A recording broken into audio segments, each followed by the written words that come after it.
G'day there, guys. Here I am, that motivation to do that thing at that time and place that you said you would do it a while ago. It's your main man, Markee, and welcome back to another episode of r/AmITheA. Now, if you love today's bloody good content, I want you to sit back, relax, chuck a prawn on the barbie. As always, don't forget to chuck that prawn on the barbie, sit back, relax, and enjoy the episode. Thank you. Posted by user UpsetMother12. Titled, Am I the a-hole for not allowing my daughter to sleep in the same bed as her boyfriend? So my daughter and her boyfriend celebrated Easter with us, me, my husband, and our son/her brother. I asked her boyfriend to stay in our guest room as they aren't married yet, and my husband and I believe it's inappropriate to share a bed before marriage. Neither her or her boyfriend said anything at the time, but later it came up that they don't visit more often because we won't allow them to sleep together. I think this is ridiculous. After all, it's our house and our rules. My daughter agreed, but then said she'd still prefer to sleep with her boyfriend and thinks our rule is what's actually ridiculous. She then tried to tell us that they still respect our rule. I pointed out that she was clearly lying about that, since she was withholding her very presence from her own family. I said she was punishing us for having a very reasonable rule, and that she doesn't truly respect our house, our rules. She changed the subject then. At the end of their trip, I asked when next we'll see them again, and was told maybe the 4th of July, unless they make plans with the boyfriend's family first. When I pointed out she was still trying to punish us, who waits 3 months in between visits to their parents? She just left. My husband feels that I'm right, and our daughter is being unspeakably rude, but my son thinks we're in the wrong, and it's not a big deal. Edit, she's 25 and he's 26. They've been together for 3 years and living together for 2. I didn't include this because the rule isn't based on their ages or if they're cohabiting, so I didn't think it was important. They will be allowed to share a bed under our roof once they're married, and not a second sooner. Some people seem to think we're upset that she's choosing to stay in the hotel room instead of with us. This is not the case. She's choosing to avoid seeing us at all, instead of spending time with her family. And edit 2, a lot of people are under the impression that my daughter and her boyfriend visit every 3 months. This isn't the case at all. They usually only visit 2 to 3 times a year, and I could understand before with the pandemic, and before that they were in college. But we expected more frequent visits now that they're not as busy. Her brother manages to see us once a month, so we know it's not too unreasonable of an ask. But she certainly doesn't visit every 3 months. If she chooses not to come in July, we won't get to see her until October at the earliest.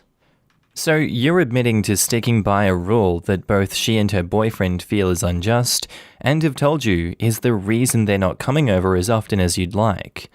Your response to that is to double down and then get upset that she's sticking by her word? I think it's very clear that you're the a-hole in this situation. If you then further go and shame her for not visiting as much as you'd like, you would be even more of an a-hole because you know damn well why she isn't and why she doesn't want to see you. You're the a-hole, and it's quite obvious why. Now in the comments, Duasquablishant says, Question. Who waits 3 months in between visits to their parents? And the answer to that are 25-year-olds who are treated like they're 15. You're the a-hole.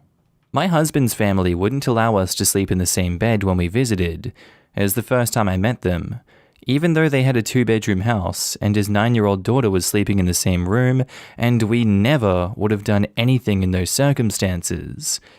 He ended up sleeping at his grandmother's house across the street. So, in the morning, I was stumbling around a strange house, trying to cope with his parents competing with each other to talk to me. They're weird. And talk to his daughter, who wanted continual attention, while all I wanted was to have a nice cup of coffee in silence. I told him, next time we're staying in a hotel. I have no problem observing a no sex unless you're married rule out of respect, but I'm a bit old, 37 at the time, to be told where I can and can't sleep. I'm an adult, and I expect to be treated that way.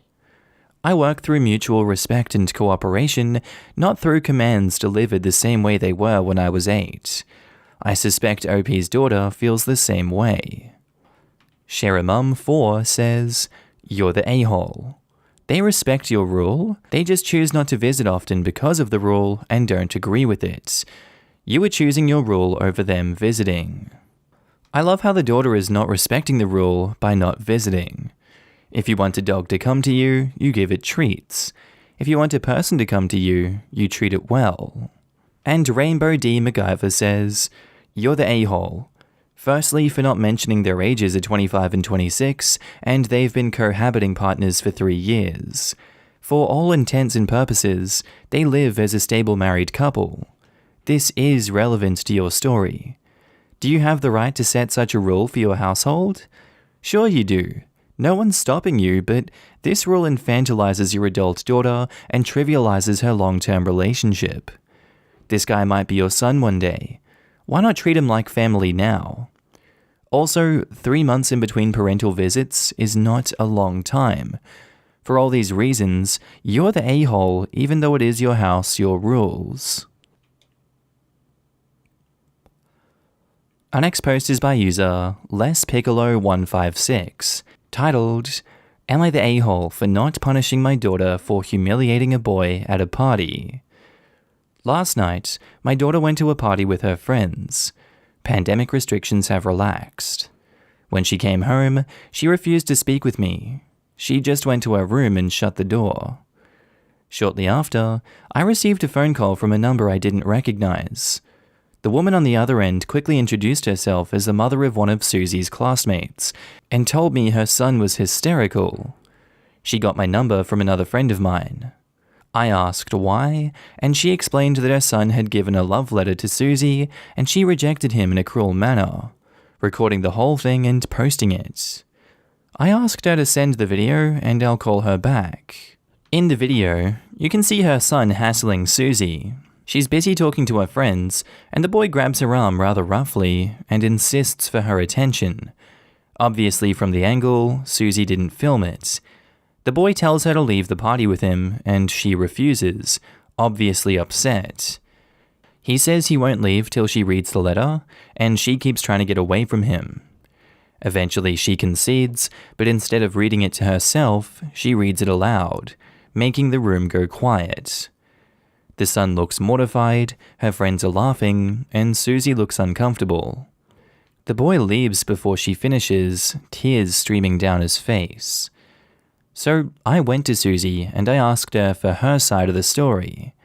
Instantly she bursts into tears. She said the boy really scared her, and the only way she thought of to make him leave was to read the letter out loud. I told her it was posted online, and it was news to her.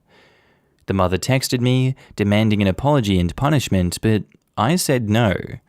Susie was frightened and just a teenager. People make mistakes, and she could have handled it better, but she tried her best. The mother cussed me out and called me an a-hole. I'm sticking to my guns, but I still feel bad. Am I the a-hole? The boy knows what he was doing was too forward, and was harassment towards this girl, yet he continued to push it too far, and it ended up in him getting embarrassed and called out.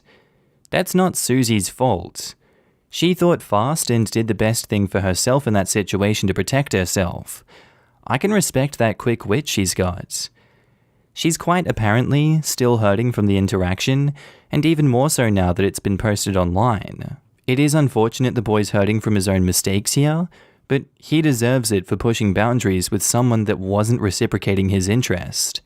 Not the a-hole, OP, and good on you for sticking up for your daughter. Now in the comments, Pizza Martini says, "Not the a-hole. That boy harassed your daughter, she protected herself. He embarrassed himself. It wasn't just harassment, he grabbed her, which is assault. OP, maybe your daughter would want to take self-defense classes. I found them really empowering.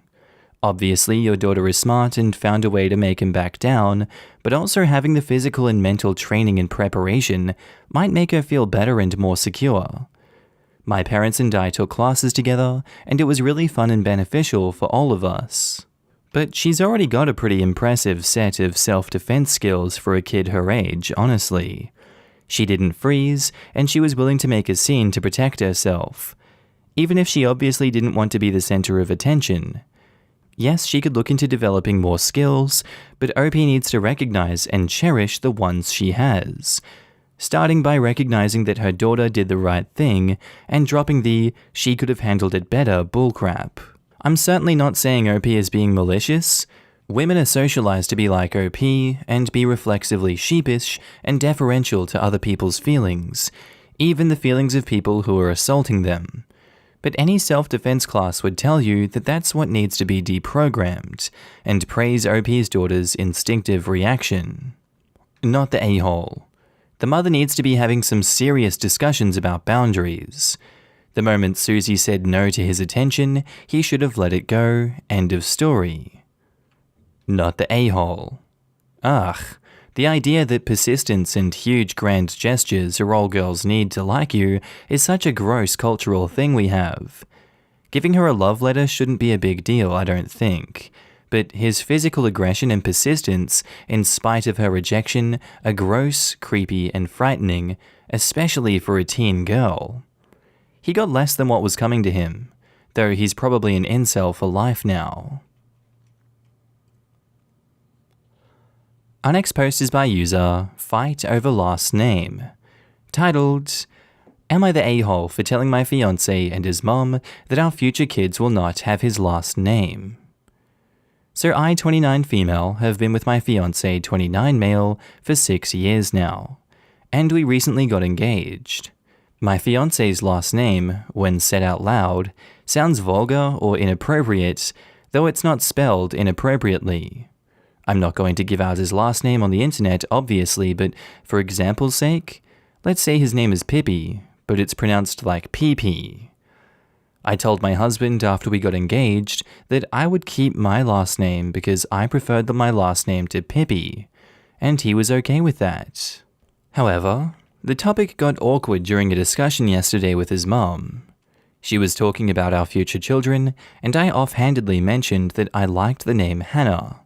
She said, "Aw, Hannah Pippi, isn't that adorable?" And I said that our children would take my last name because I'm not going to give my kids a last name that would result in them getting bullied. My fiancé was shocked because we hadn't had this conversation yet, and my mother-in-law was mad that we would be untraditional by not giving their kids their father's last name. I think it's sexist for the kids to have their dad's last name, even if that name is objectively worse than their mother's. But my mother-in-law yelled at me about it, and my fiancé is upset that I told her before talking about it with him. My fiancé has just been assuming that the kids would take up his last name, and he never brought it up either. So it seems like his reasoning that I'm the a-hole is because it's assumed that the kids would take his last name just because he's the dad, and as a woman, I'm the one who's supposed to fight to be able to use my last name for our kids. He told me that he assumed our kids would have his last name. It's turned into a big fight, and my mother-in-law called us again today to yell at me, and my fiancé is acting quite cold.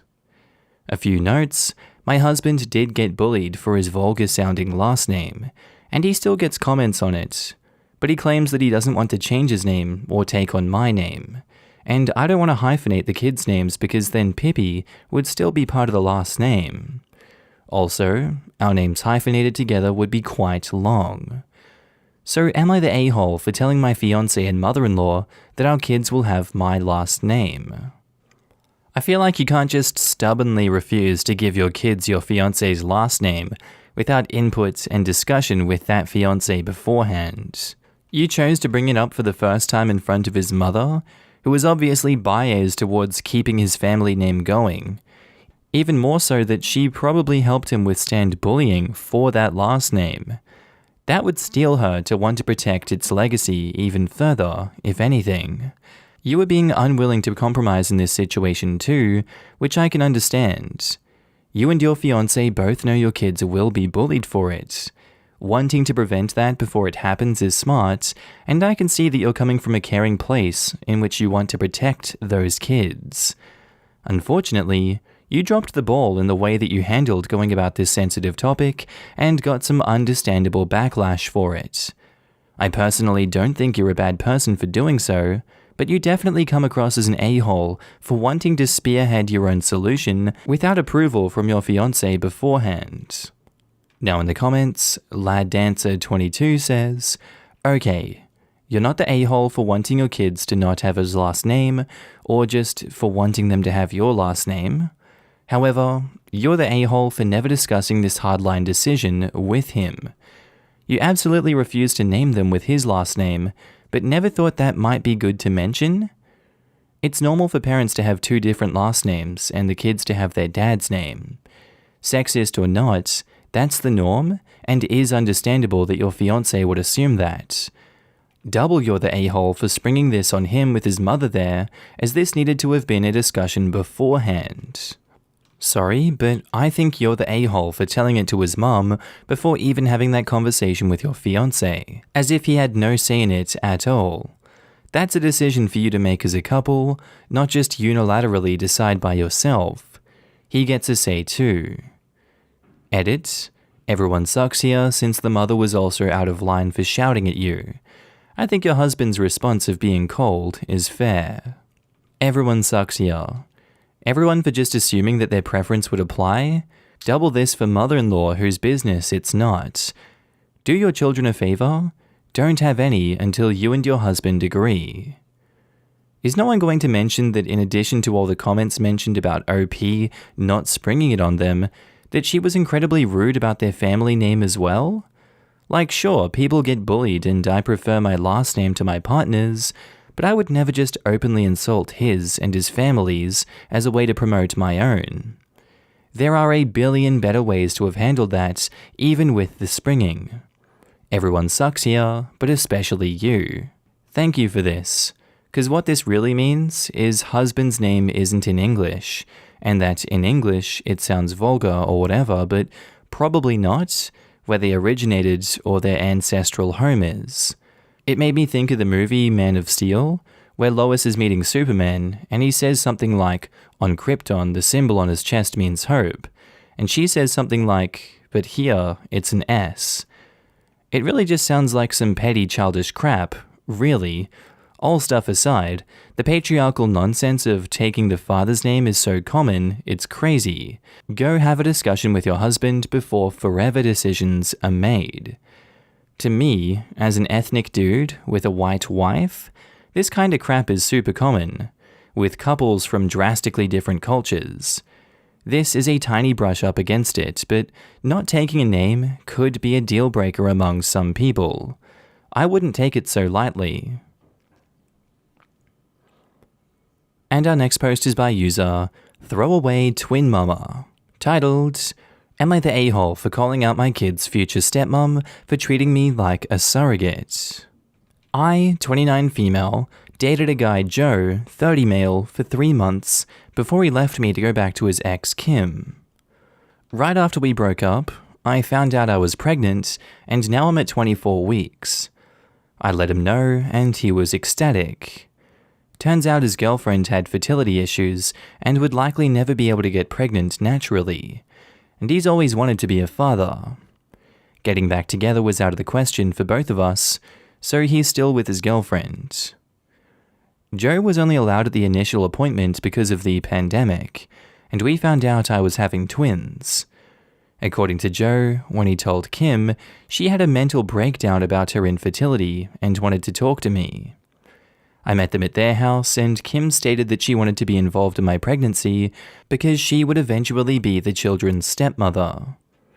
She started telling me that I needed to do a home birth, that I needed to formula feed so that they could have the babies half the week, that she wanted one boy and one girl, and that she wanted the kid to call her mama since they would be call me mummy. I shut her down and said that I would make the best choices for my children and my body and left. Kim continued to be overbearing and texting me every day about my eating habits, exercise habits, and bitching about how her job wouldn't let her take maternity leave. At the virtual genetics counseling appointment, She attended instead of Joe and took over the whole meeting, trying to talk about her family history, which wasn't relevant. When it came time for my 20-week level 2 scan, they allowed me one guest, and Joe suggested I take Kim instead of him, which I refused to do. Joe did end up coming, and he found out the gender because I wanted to keep it a surprise for me so we could throw a gender reveal party. I put a pregnancy announcement on my social media, and then she put up an announcement saying they were expecting twins the non-traditional way, and how blessed she was. I was irritated, but I kept my mouth shut. Then she threw a gender reveal party and posted it on social media. I wasn't even invited. She also announced that she's having a baby shower. I commented on her posts and told her to stop treating me like a surrogate, that the kids weren't hers, and that Joe didn't have any claim or custody of the kids until they're born. I then called Joe and reiterated all of this and stated that I would not be seeing either of them until we went to family court and that my mother would be my birthing partner. He and Kim and some of her friends and family are saying that I'm an a-hole, and her mother even called and insisted I give her one of my babies, like this is the parent trap? So, am I the a-hole? OP has offered the following explanation for why they think they might be the a-hole. I think I might be the a-hole because I called my kid's future stepmother out publicly on her social media and will not be interacting with them until family court. So you're aware that Kim had a mental breakdown when she got the news that you were pregnant with twins? And then you continued to interact with her, especially in very intimate meetings about your health and your babies from that point forward? I can understand you were probably scared of saying no because you already felt like she was crazy as a bat out of hell, ready to attack you verbally and probably physically too if she didn't get her way. That I can for sure understand, but what I can't understand is why you didn't take any steps to further distance yourself from this lunatic during these weeks of interaction, and then set something up to protect yourself from her. Everything you've described is and are the actions of someone becoming more and more unhinged, and obviously very controlling of Joe. Someone that would be a very serious threat to the lives of your twins if given custody. Not the a-hole for calling her out on social media, though it may have made her have another mental breakdown and potentially causing her to lash out at you in person someday. I would be very scared of that. Now in the comments, MockerLover1 says, not the a-hole. OP, I'm not being dramatic in any way when I say this. Get a lawyer now. Keep records of everything, and whatever you do not allow yourself to be alone with Kim. Almost none of Kim's behavior is okay. It's in fact disturbing. Block phone numbers, file a police report for harassment if you have to. Keep yourself and your children safe. Edit. I was so disturbed by this post I had to come back and add that, assuming OP is from the US, she can go through her state bar association's lawyer's diary and find a lawyer that specializes in family law. Get a consultation and take no prisoners. Someone else here commented that you're being treated like an incubator, and that couldn't be any closer to the truth. Stay away from baby daddy as well. This is all very shady. If ex and new girlfriend aren't married, I say get a restraining order for OP and the twins against girlfriend ASAP. If the dad wants his share of custody, doesn't look like he's done anything the courts would consider inappropriate, but girlfriend is too far out of line to reason or interact with. Time to send her a message that she has no claim here. If he doesn't rein her in or set boundaries, make him fight for name on the birth certificate and custody, because the last thing you or the babies need is an insanity enabler. Not the a-hole. P.S. I hope ex and new girlfriend didn't deliberately plan to seduce and trick someone into being an unwitting surrogate. Oh my god. I'm so glad I wasn't the only one who read the situation this way. I recognize that I'm jaded AF from a history of various extreme traumas. I often question my own reactions to things because my knee-jerk reaction to anyone I don't know well is to assume they are malicious rather than ignorant. Nothing about OP's baby daddy, and especially baby daddy's girlfriend, comes across as normal or mentally healthy to me. I would think a normal reaction to finding out your boyfriend impregnated some other woman would be horrified.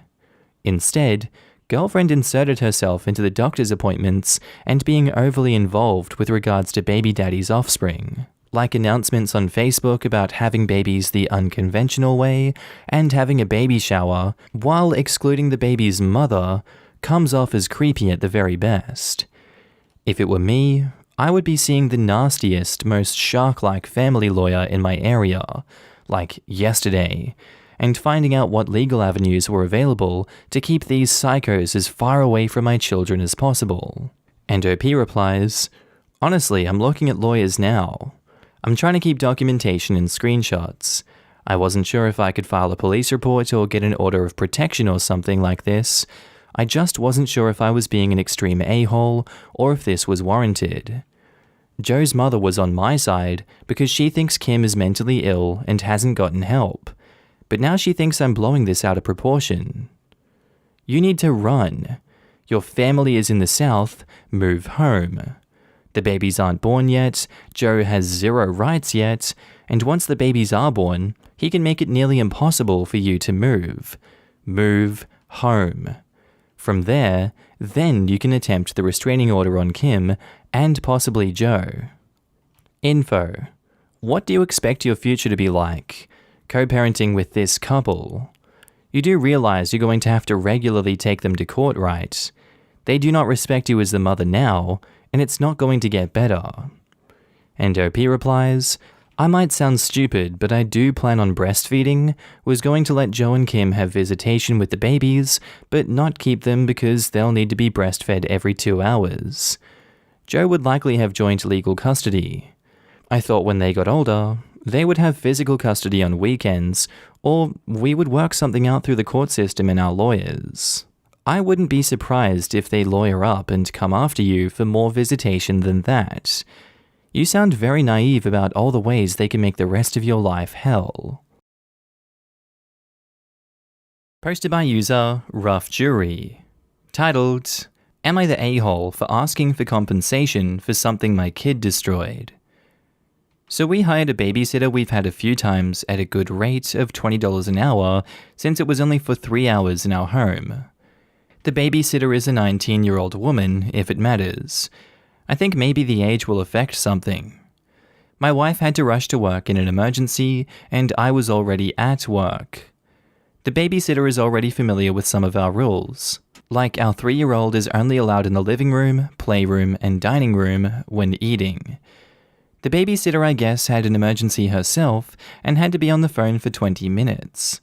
For some reason, she decided to take the call outside. Her rationale was it was private and didn't want our child to listen in. In those 20 minutes, our daughter was able to move the couch to the living room gate, scale the gate, head into the basement, and pull one of the guitars off the wall.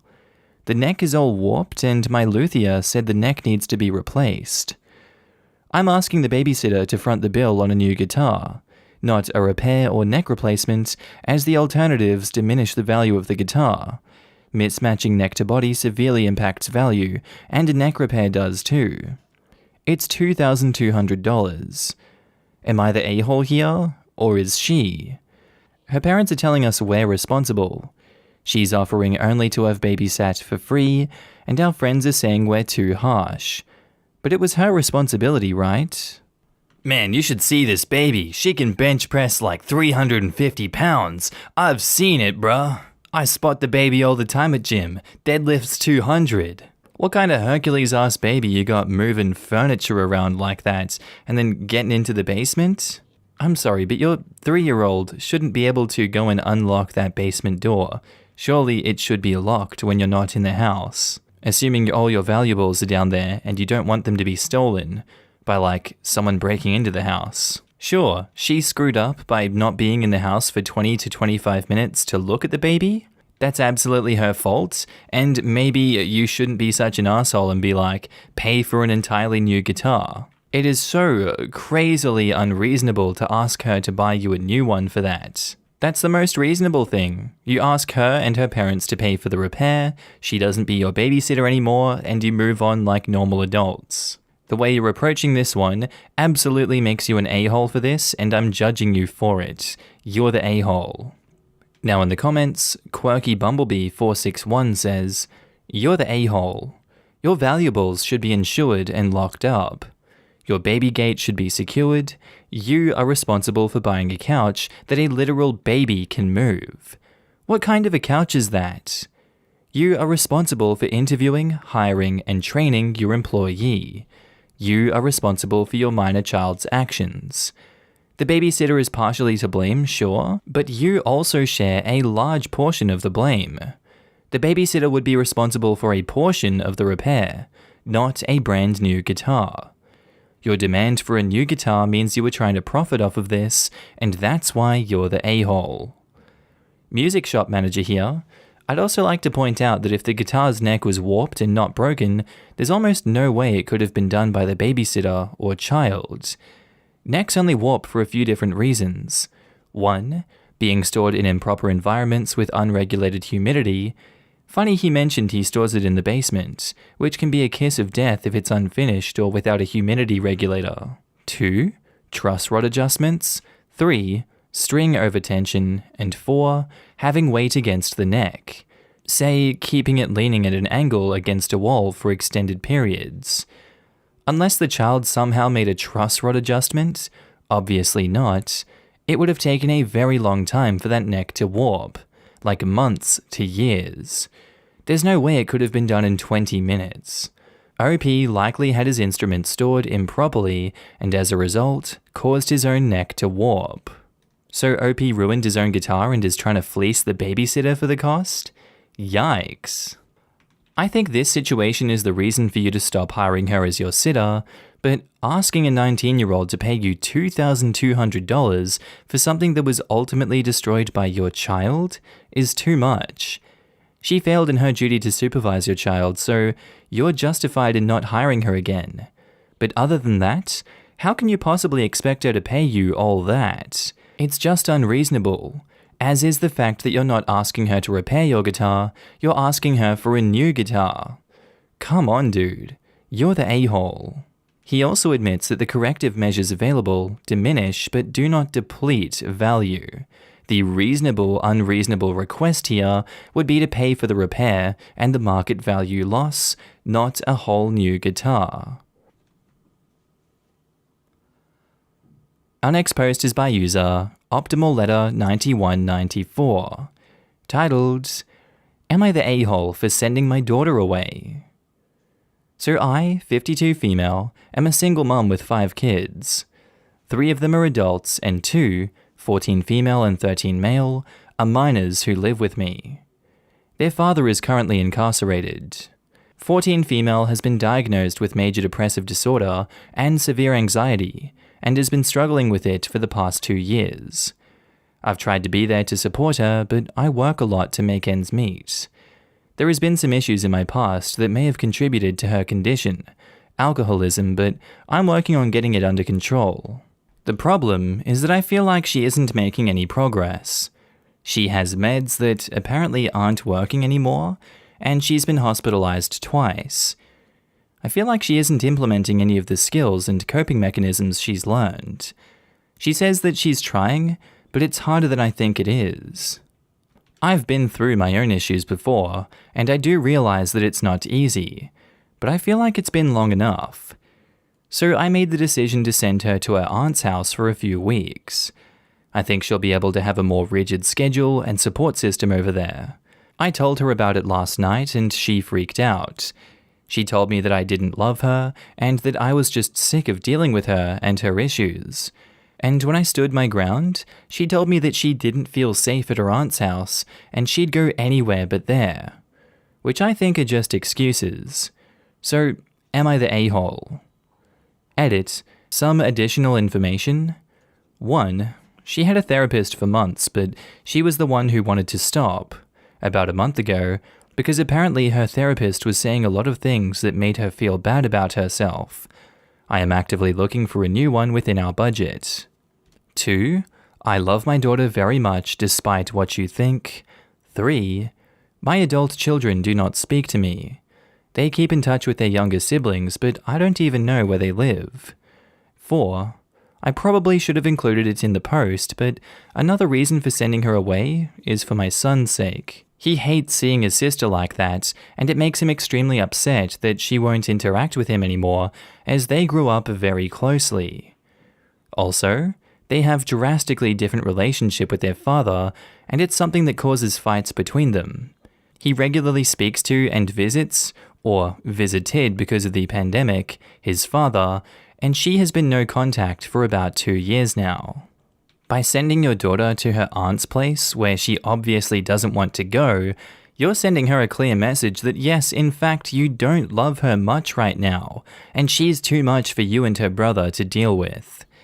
If she really doesn't want to go, then you really shouldn't be sending her. I don't see how that's a hard concept to grasp right here. Please do better in supporting your daughter. I get the feeling you're doing some things right, but you definitely are hurting her when you try things like that. You're the a-hole. Now in the comments, Yenro Taker says, the biggest you're the a-hole I can possibly give.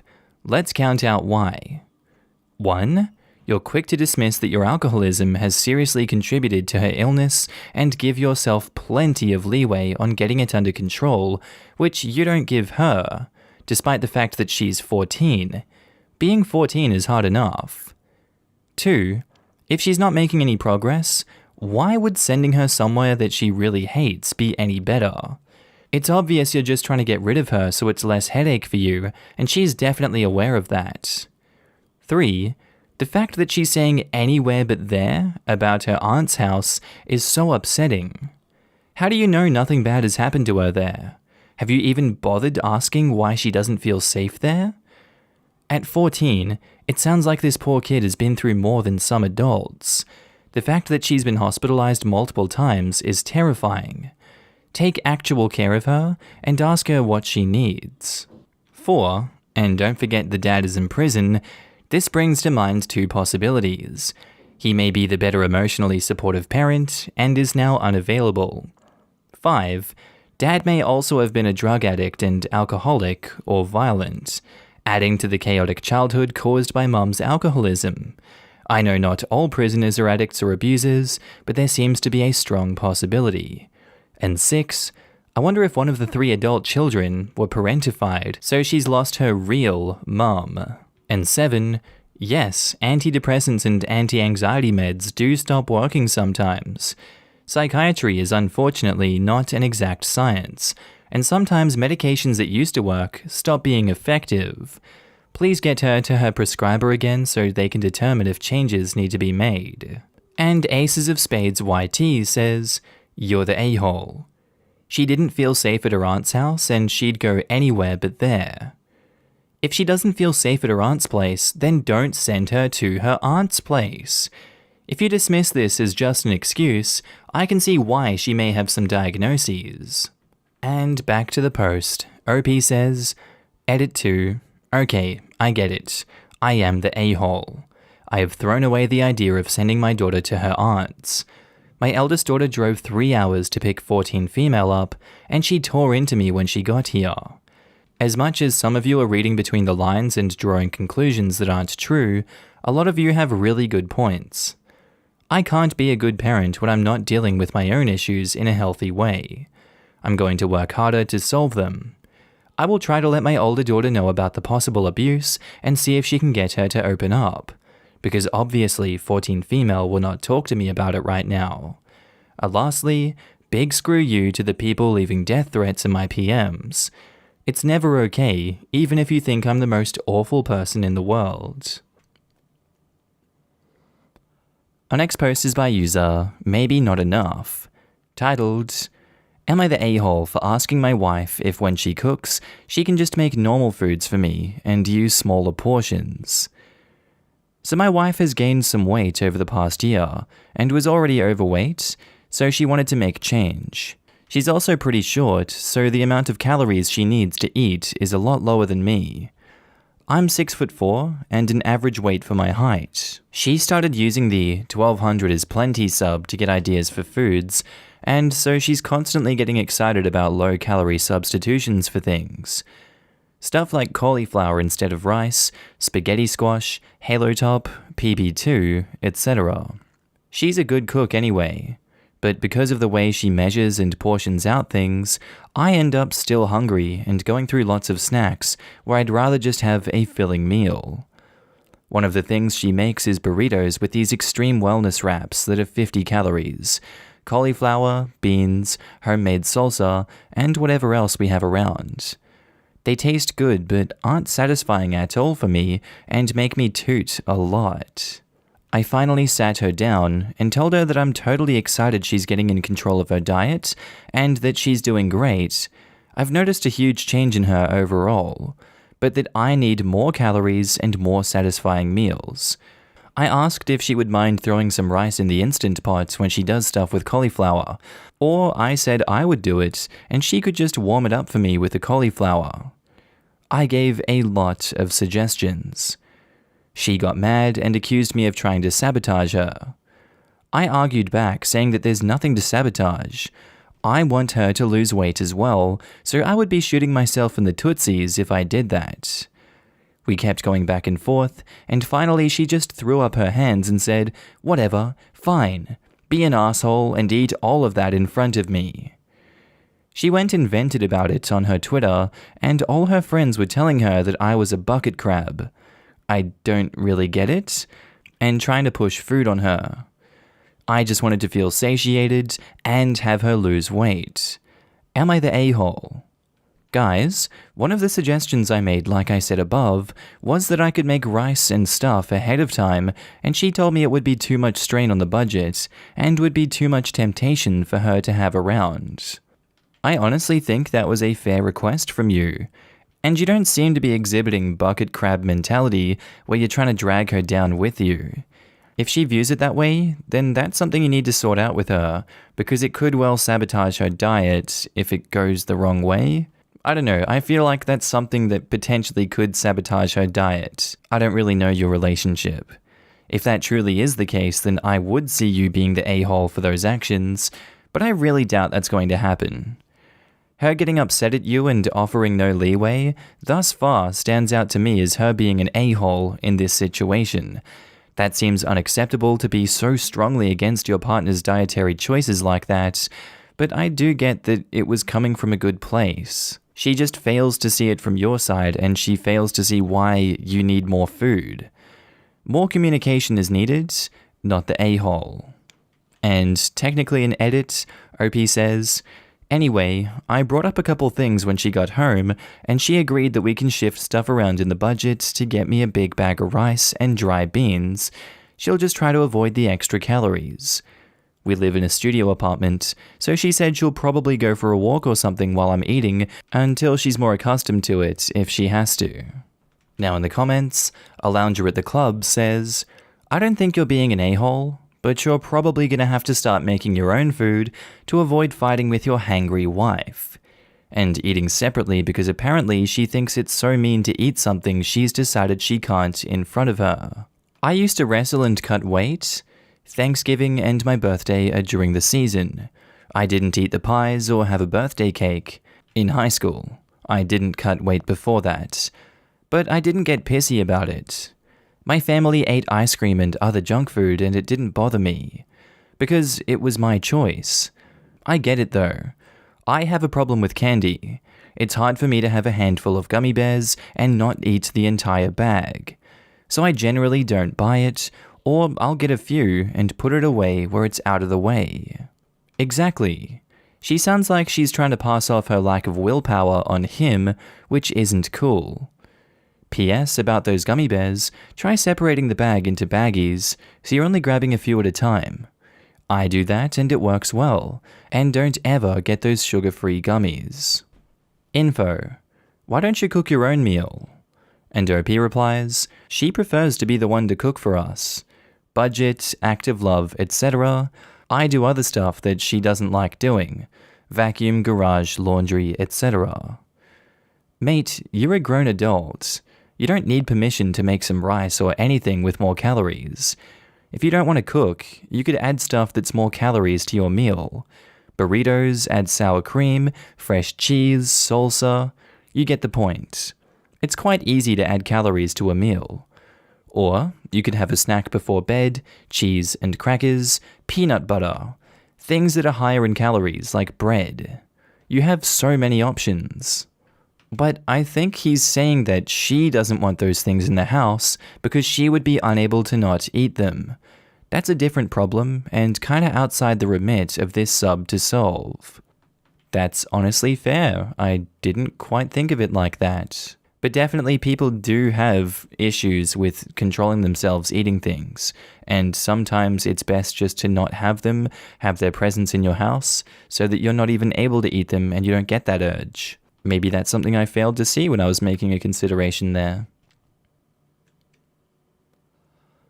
And our next post is by user Am I the A-hole water bottle? Titled, Am I the a-hole for not buying my daughter another water bottle after she chewed through the straw on hers? So my daughter, 14, chews on everything, especially anything made of silicone. She has anxiety and sensory issues, so I think that's why she chews on stuff. In June, I got her a water bottle and it had a silicone straw lid. I didn't think anything of it because she's never broken anything that she's chewed on before. Last week, she came up to me and said that she chewed through the straw on her water bottle and asked me to take her to buy a new one. I said no, and that she can use one of her sister's bottles. She bought 3 water bottles and covered them in stickers. She doesn't mind people borrowing them until she buys herself a new one. She threw a tantrum because she hates the way the stickers feel on her hands, and I told her she should have thought about that before she broke hers, and sent her to her room until dinner. She called her dad, my ex, and told him what happened and that she can't drink water at school because of me. She refuses to take plastic bottles too, and the water fountains at her school are shut off due to the pandemic. And when he picked her up yesterday, he told the kids to leave the room and berated me for not buying her a new water bottle and wants to go to the courts to get full custody over this. He completely undermined my parenting and bought her 2 water bottles with replacement caps and some necklaces for her to chew on. I already told her that I don't want her wearing those. My daughter said she doesn't plan on coming home when her dad's custody time is up, so I wanted to see if I was wrong. OP has offered the following explanation for why they think they might be the a-hole. I think I might be the a-hole because I bought her water bottle for $10 at Ross, and it wouldn't have killed me to get her a new one. But I wanted her to learn to stop chewing on everything, and that her actions have consequences. You've been her mother for the entire 14 years she's been alive, and you understand what she's like and how best to help her. Yet you still choose to punish her for her coping mechanisms to the point she isn't able to drink water at school. That's not something to continue to argue about with her. Your ex is probably in the right here for going to the courts and trying to get full custody of her. If her mental health is that bad, and the easy solutions are only $10 at Ross, then why the hell do you refuse to do that for her? That just seems like terrible parenting and a quick way to get her to hate you instead of love you. You're the a-hole, and I hope you change your ways. Now in the comments, C-Flat-Jazz says, You're the a-hole, previously info. Quote, some necklaces for her to chew on, and I already told her that I don't want her wearing those. Why? So this seems less about the bottle and more a pattern of minimizing or disregarding your daughter's sensory issues.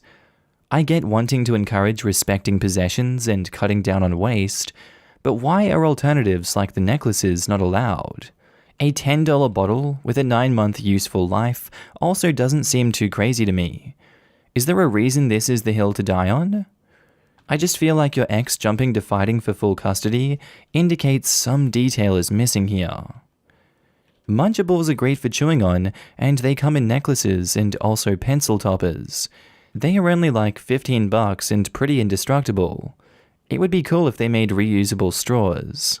You're the a-hole. She has a sensory and chewing issue. She broke something after 9 months because of her issue that you let go untreated. You try to force her to use a substitute that triggers her sensory overload. Her father buys her what she needs to be able to have water at school, since hydration is important, and you actually wonder if you're wrong. Is this really serious? It should be a huge wake-up call that she no longer wants to live with you. He's taking care of her. You're allowing her issues to go untreated. He should get full custody. Don't forget, if this is what caused the father to fight for full custody, we have to assume that there were several previous incidents that led up to this. Yeah, I was thinking this too. I can see him being pissed off at her draconian parenting towards a kid with sensory issues, but full custody? Nah, this is a pattern. If she's refusing to spend $1 on a new water bottle and let her neurodivergent go without liquids the whole day because she hates her chewing, how else is she trying to discipline her for her harmless special needs? I shudder to think. I hope OP realizes that this is not just about the water bottle. If she doesn't, I'm glad Kid has her father. Posted by user ConsiderateFan34. Titled, Am I the a-hole for telling my son he owes nothing to his new family? So my 50 male, ex-wife Jane, 38 female, and I divorced 3 years ago. We have a 14-year-old son. My ex-wife recently remarried to a guy named Anthony. Anthony has a 12-year-old son.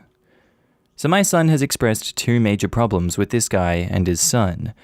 One is that Anthony and Jane want my son and his son to share a room so they can bond. The house has 5 bedrooms. I should know because she took it in the divorce, lol.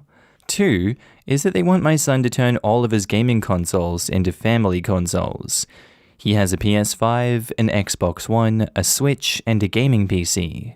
I told my son that number 2 can easily be solved, as I offered to buy Anthony's son all of the same things that my son has, or the cash equivalent, in case he has no interest. But Anthony and Jane refused. My son and Anthony's son also asked if they could have separate rooms, as there are 3 unoccupied rooms, and Anthony and Jane said that brothers should spend time together. And that you have to work through a tough situation. There is no easy way out. I told my son that this is bullcrap, as there is a solution that would easily solve all of these problems, and that he owes them nothing. Yesterday, I got an angry call from Jane saying that I'm exhibiting a white savior complex. Everyone involved is white, so I don't know how that pertains to this.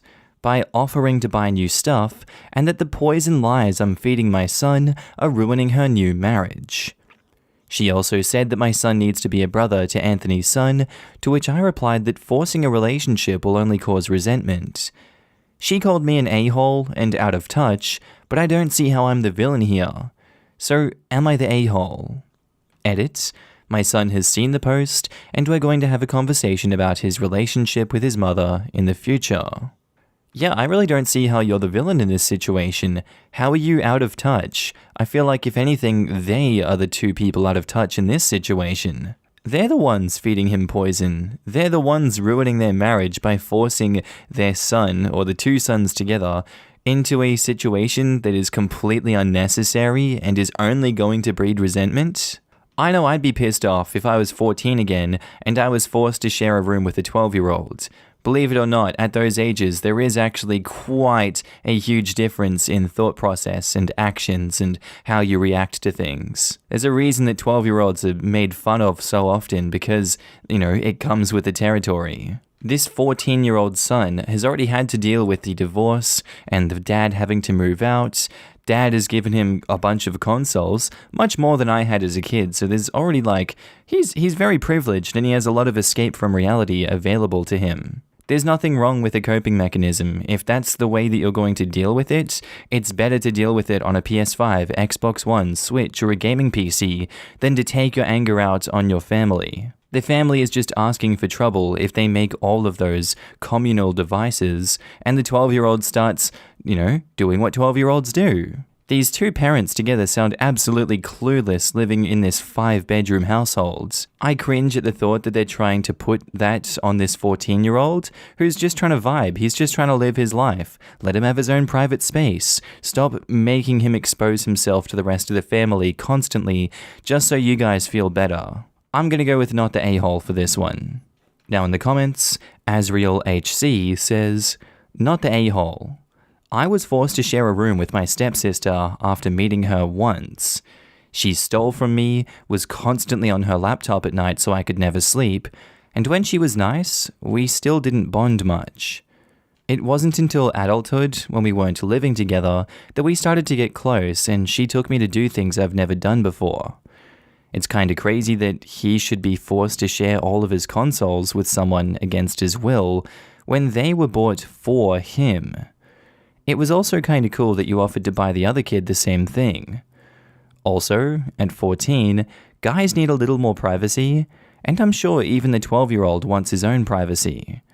They should just take them to events together, or take them to the arcades together to have them bond. I mean, why would two teenage boys need privacy in their own bedrooms? Everything about the wife's behavior is going to push the son away and cause major resentment all round. You cannot force anyone to bond, especially not by mistreating them into it. Not the a-hole. Your ex and her new husband sure are though, and your son shouldn't be forced to share a room when there are plenty available, nor give up his things to appease the adults in the house. Not sure your custody situation, but this is definitely something that should be brought up. Your ex sounds nuts and is humiliating your son by forcing two new people in his life and by having to live in another man's house that used to be his house. File for sole custody, citing emotional abuse. And OP replies, my son doesn't want me to file for sole custody as he's afraid that that would permanently cut off his relationship with his mother. He just wants her to understand his needs. Maybe majority custody then? And yeah, I think I'm going to talk to him about the fact that his mother is too enamored with her new husband to put his needs first. Coming from divorced parent family where both of them remarried, please don't do this. Your son is 14, not yet an adult. I really don't think these kinds of conversations are appropriate.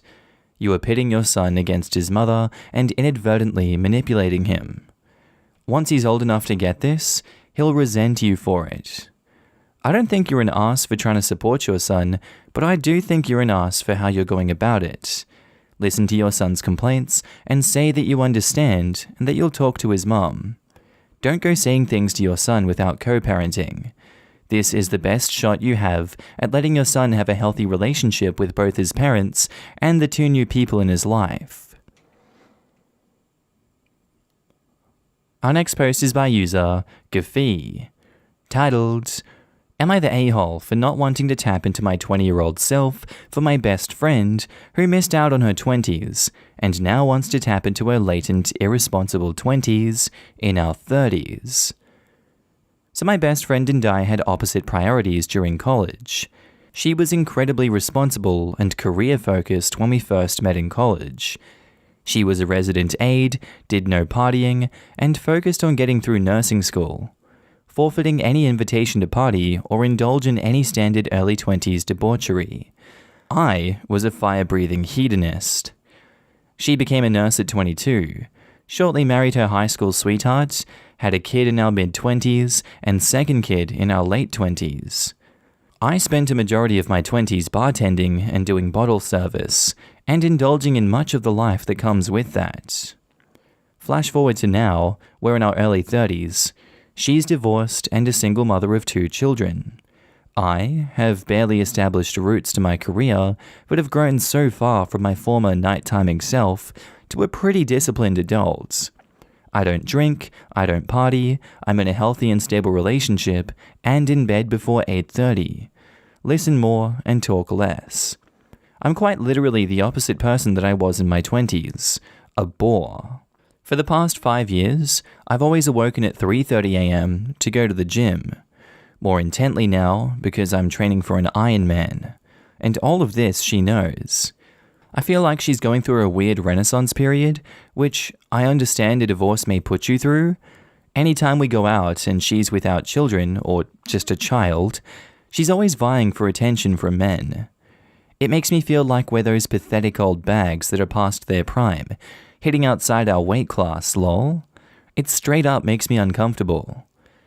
So, we got into a confrontation on the evening of her birthday. We were at dinner with our mutual best girlfriends, and my bedtime was shortly approaching. As I announced my plan to leave, best friend proceeded to guilt me into staying as she wanted to have an impromptu night dancing at a nearby bar for old time's sake.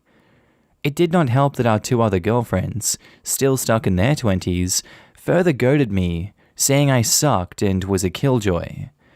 We got into it in front of everyone, where I ended up giving her what sounded like a stern scolding from an angry parent to respect my boundaries, and it should have been enough that I came out this late already. It was just an awkward silence after I spoke, and then bye. And that's the thing. It's not like I started becoming like this overnight. I've always slept early and awaken even earlier. And I don't want to party anymore. Hang out with the other two to live out your 20s. 20s me was fun as hell at that time, but I could never go back to that.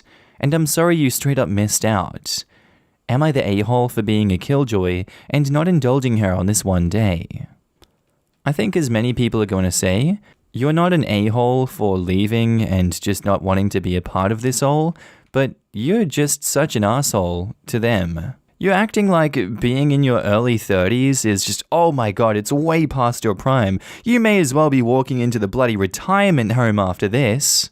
God, sorry that I have to be in bed by 8:30 p.m. every single night. I am too old for this. I cannot change my plans. I cannot take one day off where I'm not going to bed at 8:30 a.m. Sorry you early 30-year-old losers weren't cool like me back in my 20s. Yeah, they're making fun of you here, and rightfully so. You have every right to go, but the fact that you got into it with them, and then you scolded them like an angry parent, and I bet that it wasn't even about your boundaries. I'm gonna go as far as to say that you scolded them for being old bags, that, oh my god, I'm so embarrassed that you're trying to get some male attention. How about you just pull the stick out of your ass and have some fun for once, and stop shaming your friends for wanting to have fun too? I get they're trying to force you to do these things. I understand that. But that's normal for friends to want you to stay out late and have fun with them. That's a normal thing. Yes, it's peer pressure, but it's expected. But unfortunately, because of that, I'm going to have to go everyone sucks here. Now in the comments, Lady Viola Crawley says, everyone sucks here. You for acting like early 30s are like being a pensioner. You can still go out and have fun in your 30s. It's not a crime, nor is it irresponsible, nor did your friend miss out. She's perfectly young enough to still have fun and go dancing in her 30s, or 40s, or 50s. They are the butts for trying to force you to do things that you don't want to do. I came to say exactly this. We're those pathetic old bags that are past their prime, hitting outside of their weight class? Like what? I didn't realize I was a pathetic old bag at 34. R.I.P. me. I'm 35. Certainly don't feel either old or pathetic. Frankly, I feel like the prime of my life. I go out dancing with my husband and friends frequently in normal times. I live on an island and I see 70-year-olds who are still out dancing. I don't see what's wrong with that. Everyone sucks here. What makes you the a-hole here is your attitude. You sound like you're completely full of yourself and think you are better than your friends. You're the a-hole. Right? OP did the exact same thing that her best friend is doing now, except she's older. Why the harsh judgment? I don't drink and party, but I definitely see the appeal. It's universally heralded as fun, even for less outgoing people. Everyone sucks here. She absolutely should respect your boundaries, but you're acting like someone in their early 30s wanting to go stay out past 8 p.m. on their birthday is unreasonable.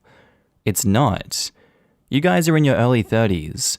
You're not pathetic old bags that are past their prime. Seriously, stop judging your friends so harshly. Our next post is by user Throw359907, titled, Am I the a-hole for blowing up after I found out my husband dropped our daughter off at my cousin's practice? So I, female 33, work long, stressful hours. I'm a nurse with a busy work schedule due to lack of staff and working in a very demanding unit. I have a 1-year-old daughter. My husband and I take turns to take care of her. He manages well, but he always says that he does everything from Sunday to Tuesday, while I handle everything from Wednesday to Friday. Then we do it together. My husband works 3 days a week on routine shifts. Unlike me, sometimes I don't get enough sleep. Last week was so busy in the unit that I work in, I had an unexpected 16-hour shift on Thursday. I realized it's my turn to take care of our daughter, and I was counting on going home early, but with a 16-hour shift, I needed someone to watch her. I asked my husband to take the day off and watch her, and he said okay, and told me to not worry at all. He would stay home all day, no problem, even though he had a meeting with his friend group for lunch. At 2 p.m., I got a call from my older cousin who I consider a sister to me, telling me my husband dropped our daughter off at the dental practice that my cousin works in at 10 a.m. to go see his friends, and hasn't gotten back. She told me either call him to come get her, or I needed to come myself since she was too busy with work. I was livid. I called him, but he didn't answer. I immediately called my mum to go pick my daughter up because I couldn't leave the hospital. My husband didn't return my calls, only texted me saying he was home all day with our daughter, till he found out our daughter was at my mum's place. I argued with him on the phone, and he then brought her home. After I arrived, I lost it and yelled at him for lying. I called him unreasonable for prioritizing his friends over his daughter. He argued, pointing out that it wasn't true, and I was being unfair since it wasn't his day of the week, but was being supportive of me and didn't want me to be stressed out. Said that I shouldn't feel upset since I got to go to my shift whether he watched our daughter or had someone else do it. I told him my cousin was upset, but too nice to say anything about what he did. He kept saying I overreacted and was yelling for no reason since our daughter was with family anyway. The argument got worse. He apologized but still thought that I overreacted and was being upset for no reason. He simply asked my cousin to babysit since we did the family a few favors in the past. I think that, yeah, you might have yelled at him in this situation and caused an argument to happen, but he lied to you and tried to keep you in the dark about what was going on with your daughter. I don't think you were being unfair on your husband here, since he's the one that just dumped your daughter for 4 hours with no intention of picking her up anytime soon. Sure, it was your day to look after your child, but in a marriage, compromise is needed and made for each other. You're not the a-hole for having a go at him in this situation. He could offer no reasonable excuse for his actions, and therefore he sucks. Now in the comments, Team Chaos 17 says, not the a-hole. Being a parent isn't only associated with your days, and being a good partner isn't either. The fact that he also didn't try to go get your daughter when he got done with his 4-hour lunch, and lied to you about it, makes it all more infuriating. Who the hell has a 4-hour lunch? Someone who's banging their side chick on their lunch. Definitely. He lied about watching the kid. He probably lied about where he went and with whom. Probably the first time he got caught, not the first time he dumped the baby somewhere. Your cousin didn't sign up to babysit.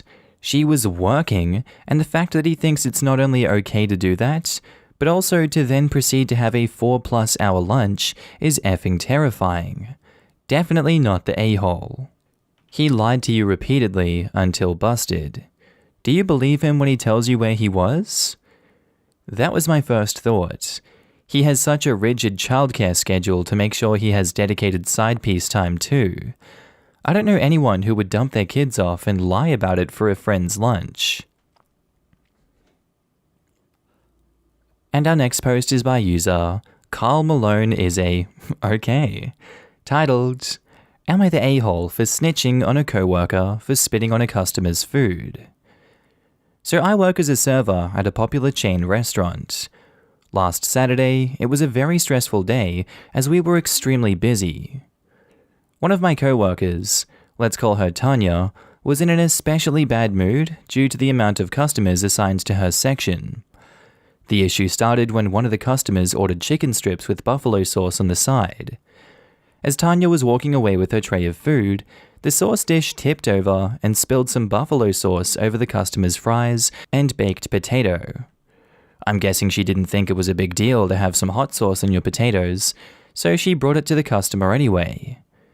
Well, the customer eventually called her back and asked for new fries and a new potato because they didn't want buffalo sauce all over their food. Tanya came back to the kitchen unreasonably upset. She was complaining about spoiled people, wasting food, extra work, and things like that. The cook made a new plate of food, and as Tanya was walking out of the kitchen, she stuck out her tongue and spit little flecks of spit all over the customer's food. I was shocked because I'd never actually seen someone do that in real life. I thought that kind of thing only happened in the movies and on TV shows. I was even more surprised that she did it during a pandemic. At the end of my shift, I told my boss what I saw, and he had a talk with Tanya afterwards. Now, everyone I work with knows that I did this, since my boss told Tanya that I saw her spit on the food. They're all calling me a snitch. Tanya herself calls me the snitch if she ever has to refer to me. She no longer speaks to me at all. I believe even my boss isn't happy that I snitched, though he hasn't said anything directly. I just feel a whole different vibe from him now. It's gotten to the point where I basically lost all of my work friends due to snitching. I'm not sure if they'll ever get over this because of how legitimately upset everyone is. I'm considering finding a new job because it has gotten so bad. Am I the a-hole for snitching? Should I have just talked to Tanya privately and not told her boss? I guess I have to go with what I was seeing in the comments because I was going to go with not the a-hole, obviously you're doing the right thing in this situation, but everyone's rightfully pointed out, you saw her do it and you didn't stop her. Snitching isn't the problem here. The fact that you didn't walk out there, take the plate off of her, and call her out for it. You had the ability to stop a customer eating food that had spit on it, and you chose not to do anything about it. You suck for that, she sucks for it, and your workplace culture sucks. You keep banging on about snitching, and yeah, snitching sucks, but that snitching should have resulted in her being fired and, some serious consequences coming down on her for spitting on the food? That's disgusting, and I would be absolutely disgusted if I was receiving food like that. I think you need to learn to do better in the future. Everyone sucks here. Now in the comments, Killian Ellis says, "You, for letting her serve food with spit in it to a customer and waiting to report it to your manager. Her, obviously, for spitting in a customer's food over a very reasonable request. Your manager, for not keeping your report confidential and not firing Tanya's ass for this. All of your co-workers for thinking snitching is a bigger deal than being unsanitary, disgusting, and vengeful towards customers. Seriously, the fact that OP told her boss at the end of the shift, oh my god, why didn't they swan dive and smack that plate right out of her hand before she could serve it to the customer? Oh my god, just so many big bad yikes here. This, OP is morally culpable. All I thought of while reading this was that the world is dealing with a pandemic and we still have people behaving like this. Even if there wasn't a pandemic, other diseases could just as easily be transferred and customers made ill. So you waited until the end of your shift? You didn't call her out on it right then and there and just let the customer eat that? Everyone sucks here. You're just as bad. Yeah, that's ridiculous. If OP told the customer to, I 100% bet Tanya would have been fired. I was so surprised that she wasn't fired. What kind of person has any tolerance for their employees spitting in their customers' food? Honestly, OP needs to go to someone higher up in the company. Tanya and the manager should both be fired. Posted by user HotKangaroo1847. Titled, "Am I the a-hole for not giving a disabled man my seat?" So I, 22 female, ride the bus to and from work because I don't have any other modes of transportation. Every few days, I am joined by a man who has some sort of disability. I don't know specifics, but there's something wrong with his legs, and he walks with a very obvious limp and uses a cane. Sometimes there's a seat for him, sometimes there's not. A few days ago, my sister, 18 female, was with me, and the guy came on. All of the seats were full, and he had to stay standing. My sister whispered that nobody was giving their seats up, and I mentioned that I had seen him before, and how nobody usually offered him a seat. My sister gave me a weird look and said, "Not even you?" And I was honest. I had never offered him my seat because I am simply not obligated to help some stranger, and that he could just get a taxi if it hurt him so much to stand. My sister got all pissed off at me but wouldn't start a scene on the bus, so she just stood up and told this guy to go ahead and have her seat. He thanked her and sat down, which put me in an awkward position, sitting next to him. So I got angry at her, and I called her out when we got off at our stop, and she refused to listen and just said that my empathy was really lackluster, and that it didn't matter if I was obligated or not, it was just basic human decency. I really don't think that I'm such an a-hole for not giving this random guy my seat, but she's angry about it, so I guess that something must be wrong. OP has offered the following explanation for why they think they might be the a-hole. So I guess that giving the guy my seat is basic human decency, and that I was an a-hole for not giving up my seat for a man who has visible trouble walking. Well, yeah, I kind of think it is basic human decency to give up your seat for someone who has visible trouble walking. How is that not a no-brainer for you here? Especially given that your 18-year-old sister, who's 4 years younger than you, has more decency than you to give up her seat. Sure, you're not obligated to help some stranger, but telling him he could just get a taxi if it hurts so much to stand? That's just such a dick-headed thing to say. In general, no, you're not always obligated to help people, but on public transport, you are obligated to give up your seat for them because do you want them to continue suffering? Especially if you're sitting in seats that are usually designated for sick, disabled, or pregnant people. You're just objectively being a terrible person in this situation, and there's no excuse for it. You're the a-hole. Now in the comments, Aborealian says, "You're the a-hole. It's common decency to offer your seat to people who struggle physically. Most buses even have placards indicating that this should be done, but not all because it's an unspoken rule. If you don't have physical issues, you're the a-hole for making someone less able-bodied than you stand and try to ride a bus standing up. Why do you need the entire internet to tell you what your sister already told you?" OP's lack of common decency baffles me. Talking about obligation, get the hell out of here. Learn some kindness and maybe your sister won't be embarrassed by you. Then again, they were on a bus filled with a-holes, rather fitting for OP to be there. Your new family and kinship, OP. Who the F raised these people? This subreddit frequently trots out, you don't have to do nothing for no one. Not disabled people, not your kids or spouse, no one has the right to make you do anything.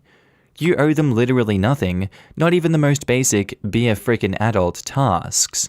There's a reason that meta post from the other year was made? OP, as much of a heel as he is, rightfully expected to be lauded here, because that's how people here act. Exactly. As I've said before, this sub's favorite phrase is no obligation. No, you had no obligation to watch your sister's kids while she ran to the hospital on short notice because her husband was in a car accident. Not your kids, not your problem, you don't owe them anything. She should have thought ahead, God. IntrepidBag7007 says, yes, you're the a-hole. As you stated, you use the bus because it is your only means of transportation, yet you assume the man has the means to just use a taxi.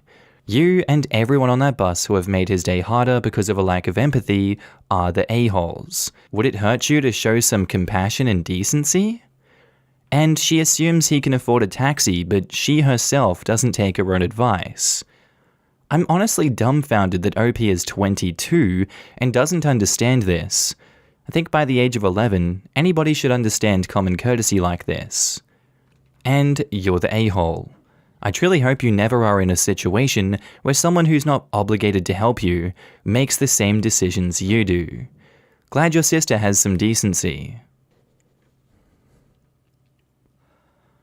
Our next post is by user Worried About Home, titled, Am I the a-hole for telling my mum I never intended to come back to the US after visiting my dad?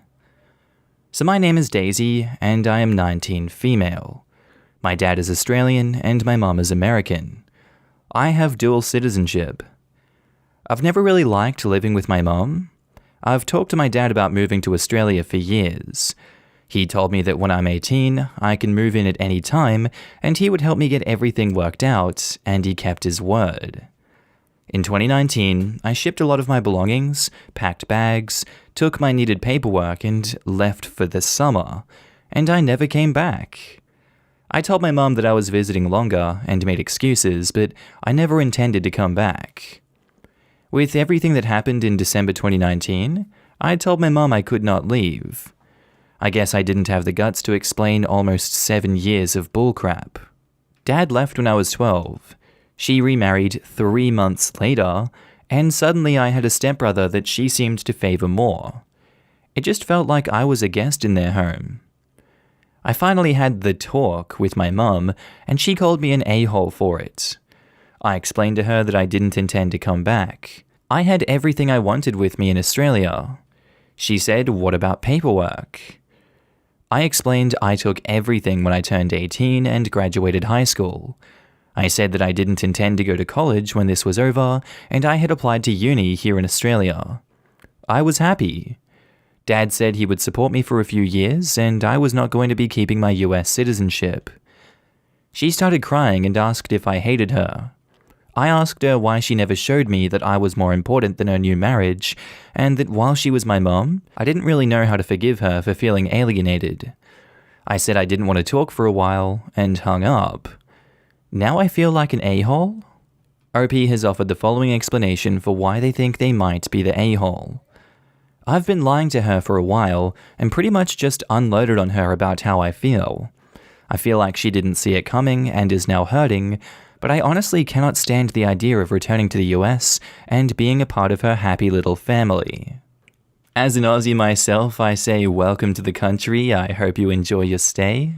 I can definitely see how you lying to her about it would have really hurt her there because, you kind of made it clear to her that you were just coming over for a holiday, and then you extended it, and then you had all of last year and this year as another excuse not to come. And to be fair, I would probably do the same myself because I avoid conflict like there is no tomorrow. And I guess to most people, that's an irredeemable thing. You don't just continually lie about something like that. In this situation though, I feel like it's an acceptable lie. I feel like you're not an a-hole for continually dragging it out like that. The reason behind it is solid, and living here is better for you because you're actually wanted by your father.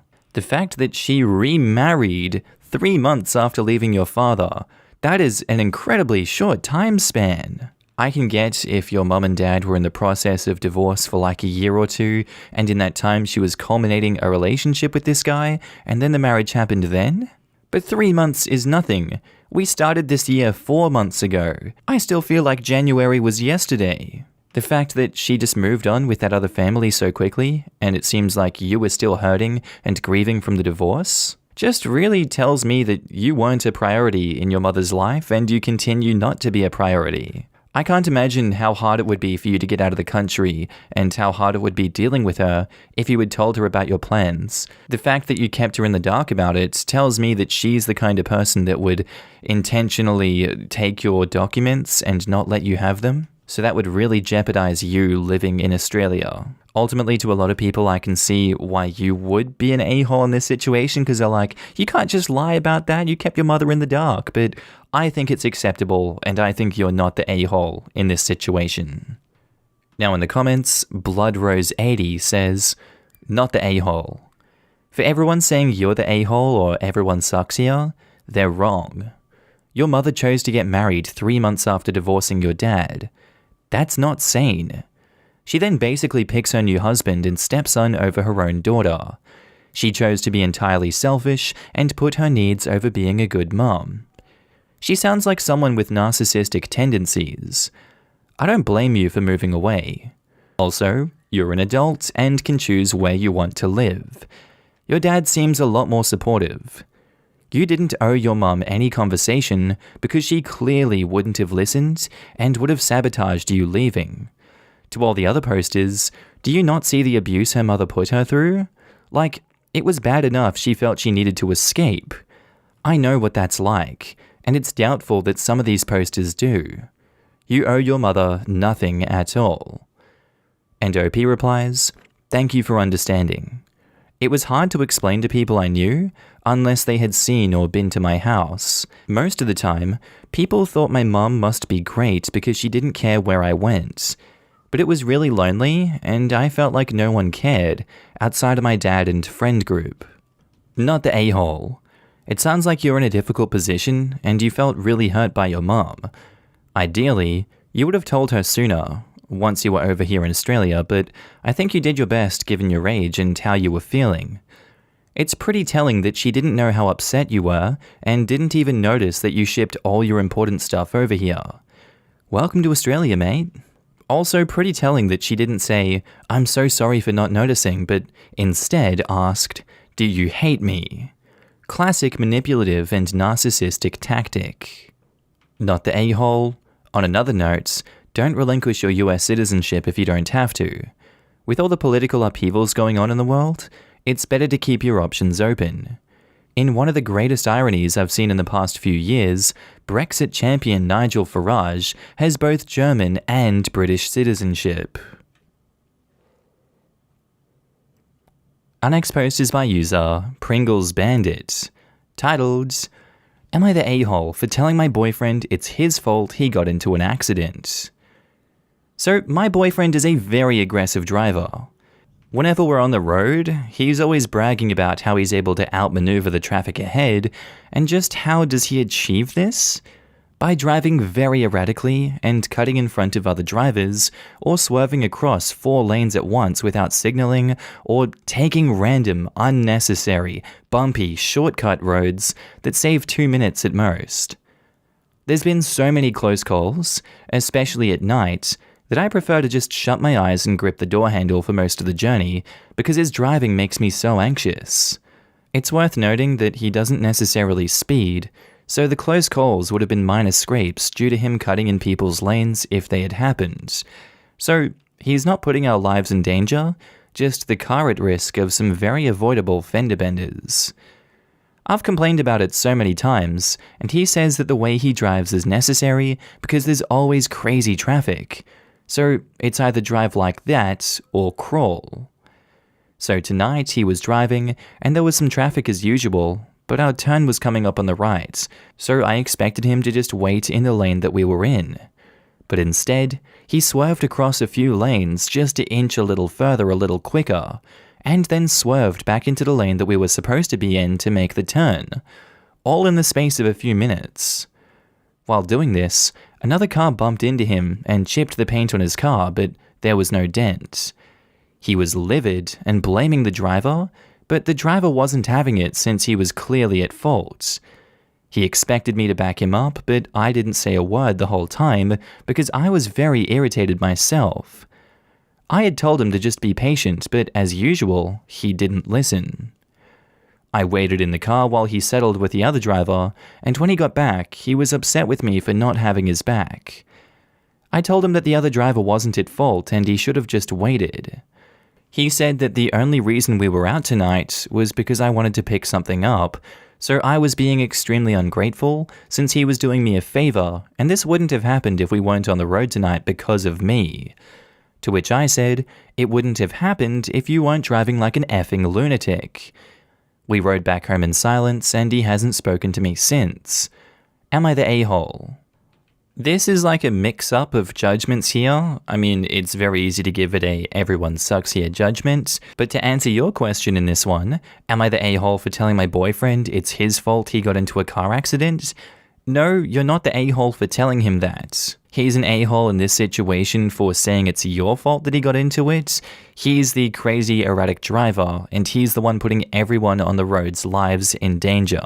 This honestly sounds like such a toxic relationship, and it's easy for people to point fingers and say, hey, you shouldn't be enabling this guy. You shouldn't be in the car with him if he's going to drive crazily like this. But I guess it's not always as simple as saying, don't let him drive on the road like that, don't get in the car with him, break up with him, etc., etc., etc. It's not always an easy answer in these situations, because we don't always know the complete relationship dynamic. It could be better or worse than what's being portrayed in the post here. It really is hard to be stuck in toxic relationships like this and to have a backbone, but I still say there is blame for you not stopping him from driving crazily like this. So I kind of have to give a judgment of everyone sucks here, just for what I'm seeing in this post. Now, in the comments, Don't Take My Noise says, quote, he isn't putting lives in danger, end quote. He absolutely effing is. He's putting the lives of every single person on the road, including pedestrians on the sidewalk, in danger. And edit, I didn't give judgment on this. OP, everyone sucks here for not chewing his ass out the first time you saw him drive like this. Grow a backbone. Info. You're still dating this guy, why exactly? Look at her post history. They've only been together 6 months, and already she seems to be constantly annoyed with him, and he's putting her in danger every time he drives. Just, why? People need to stop dating people they don't like, yeesh.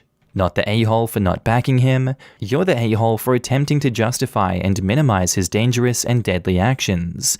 He will kill or severely injure another person or himself, destroying them and their families' lives. He doesn't need to exceed the speed limit to kill someone else, himself, or you. Someone will die eventually. It's just lucky that no one has yet. And OP replies, fair enough.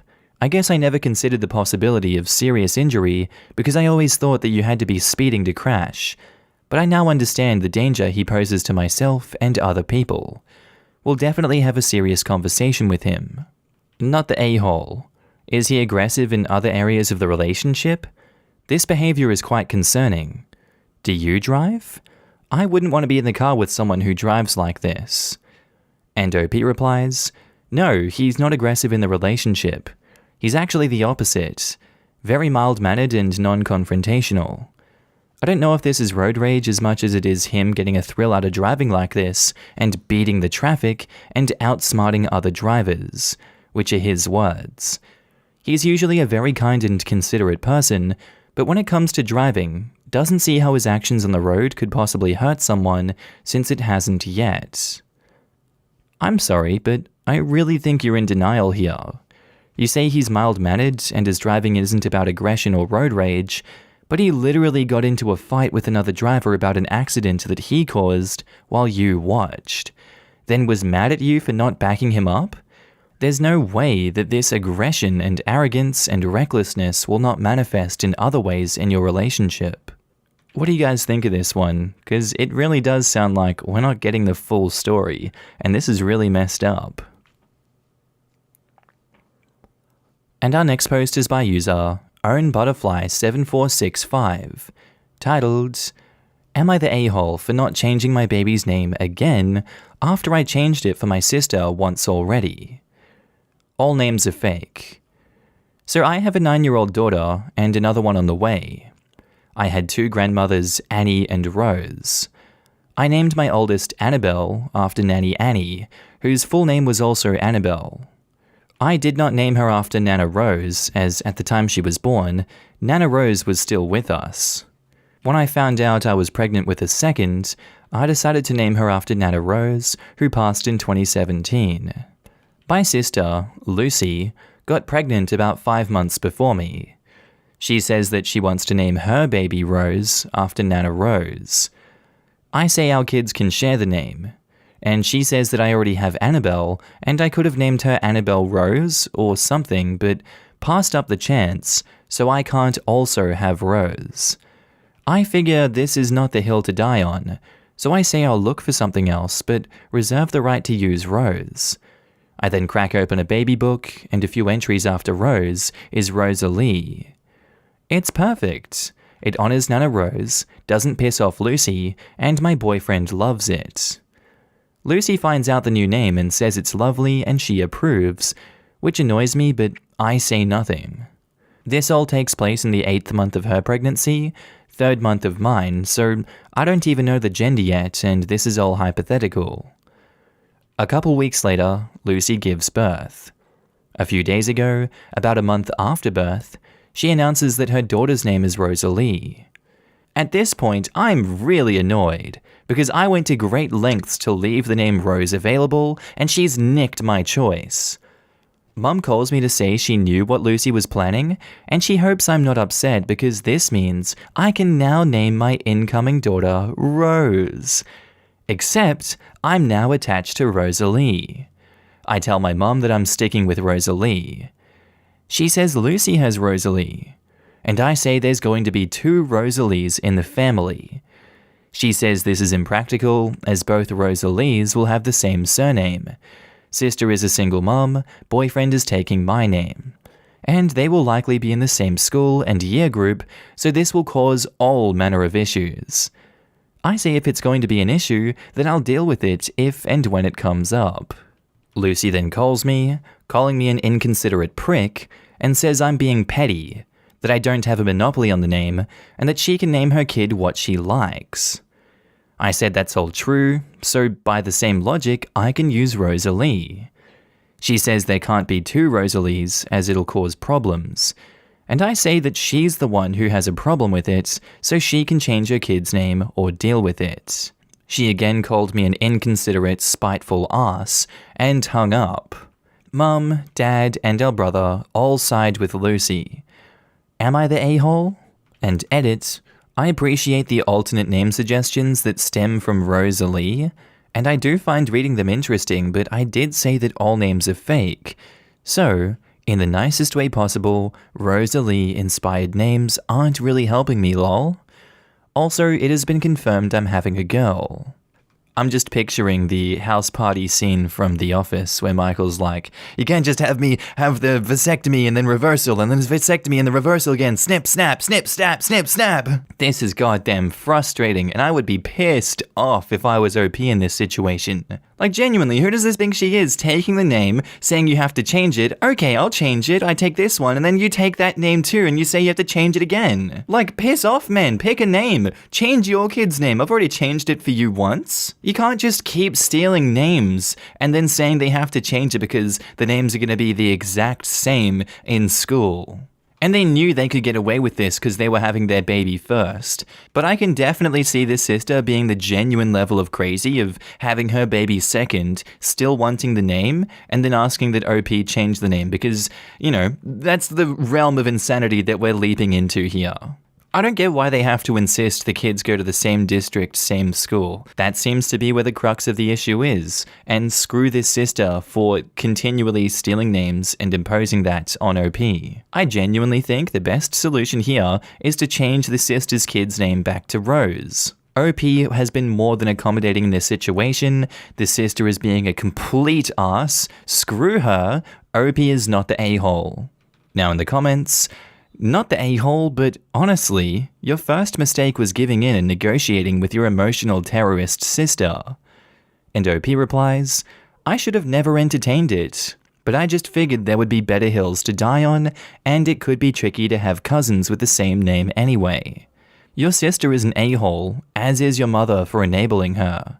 That being said, these so-called issues of sharing a name aren't real because you can just make sure to use another middle name that you like that doesn't match Rosalie 1. This is not accurate. I know from experience. I have a cousin with the same name, but it's spelled different, and we're different ages and have different middle names. It's caused a bunch of issues from credit reports. They take years to get things corrected. We didn't even live in the same province when they mixed us up. To deliveries going to the wrong place, despite the address and phone numbers being completely different. So many unnecessary things I've had to deal with because of this double name thing. The sister is a total a-hole, but OP is potentially causing a lot of annoyance to her own kid by using the same name. And with the ages so close, it'll be even worse for them. This has the potential to piss off her kid. I would be in this situation. I always hated sharing my name. For the annoying reasons, but also because it felt like it took away from my individuality and uniqueness. Even just the annoyance of family events when it was always which one when we heard our names was mildly annoying. Mildly compared to the other stuff, but annoying nonetheless. Not the a-hole, but I wish people would stop telling others what names they choose. Or at least purposefully tell them names you think are ugly or that you would never call your kids. That way you can laugh yourself into a coma when your relative steals that name. And if you go that way, make sure the fake names are plausible. For instance, my fake baby names are Seven, a reference to both Seinfeld and Star Trek Voyager, and Herbert, main characters in my favorite movie series, or Herbert the Pervert. You like popsicles? Well, you need to come down to the cellar. I got a whole box full of popsicles for you. Don't pull something out of thin air. And Golden Nebulas says, everyone sucks here. You and your sister are acting like children. I find it hard to believe that you're all adults having kids. It's odd.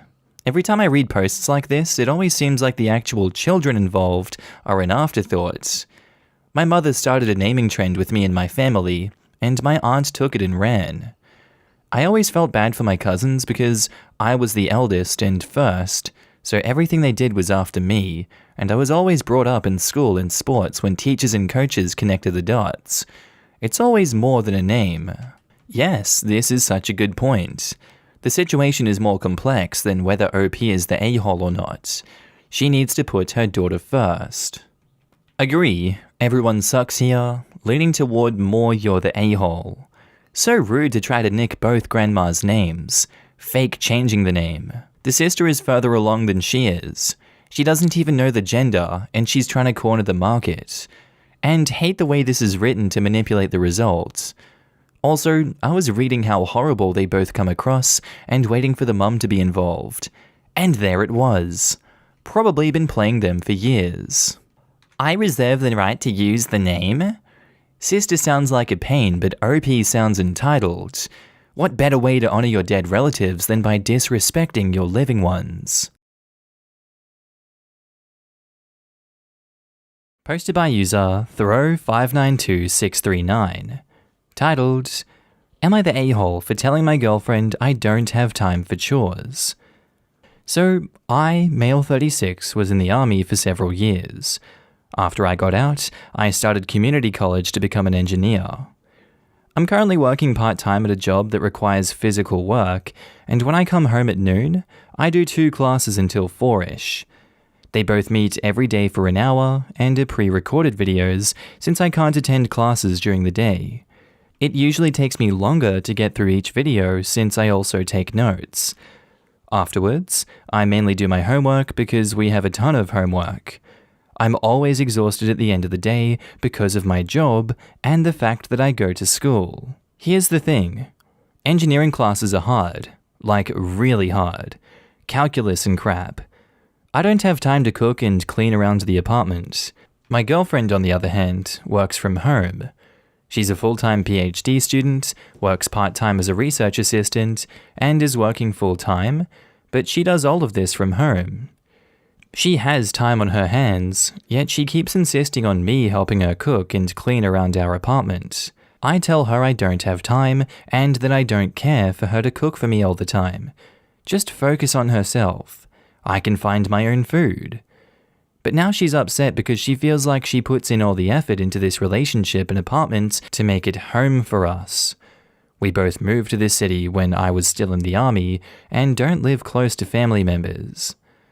Am I the a-hole for telling her I don't have time for chores?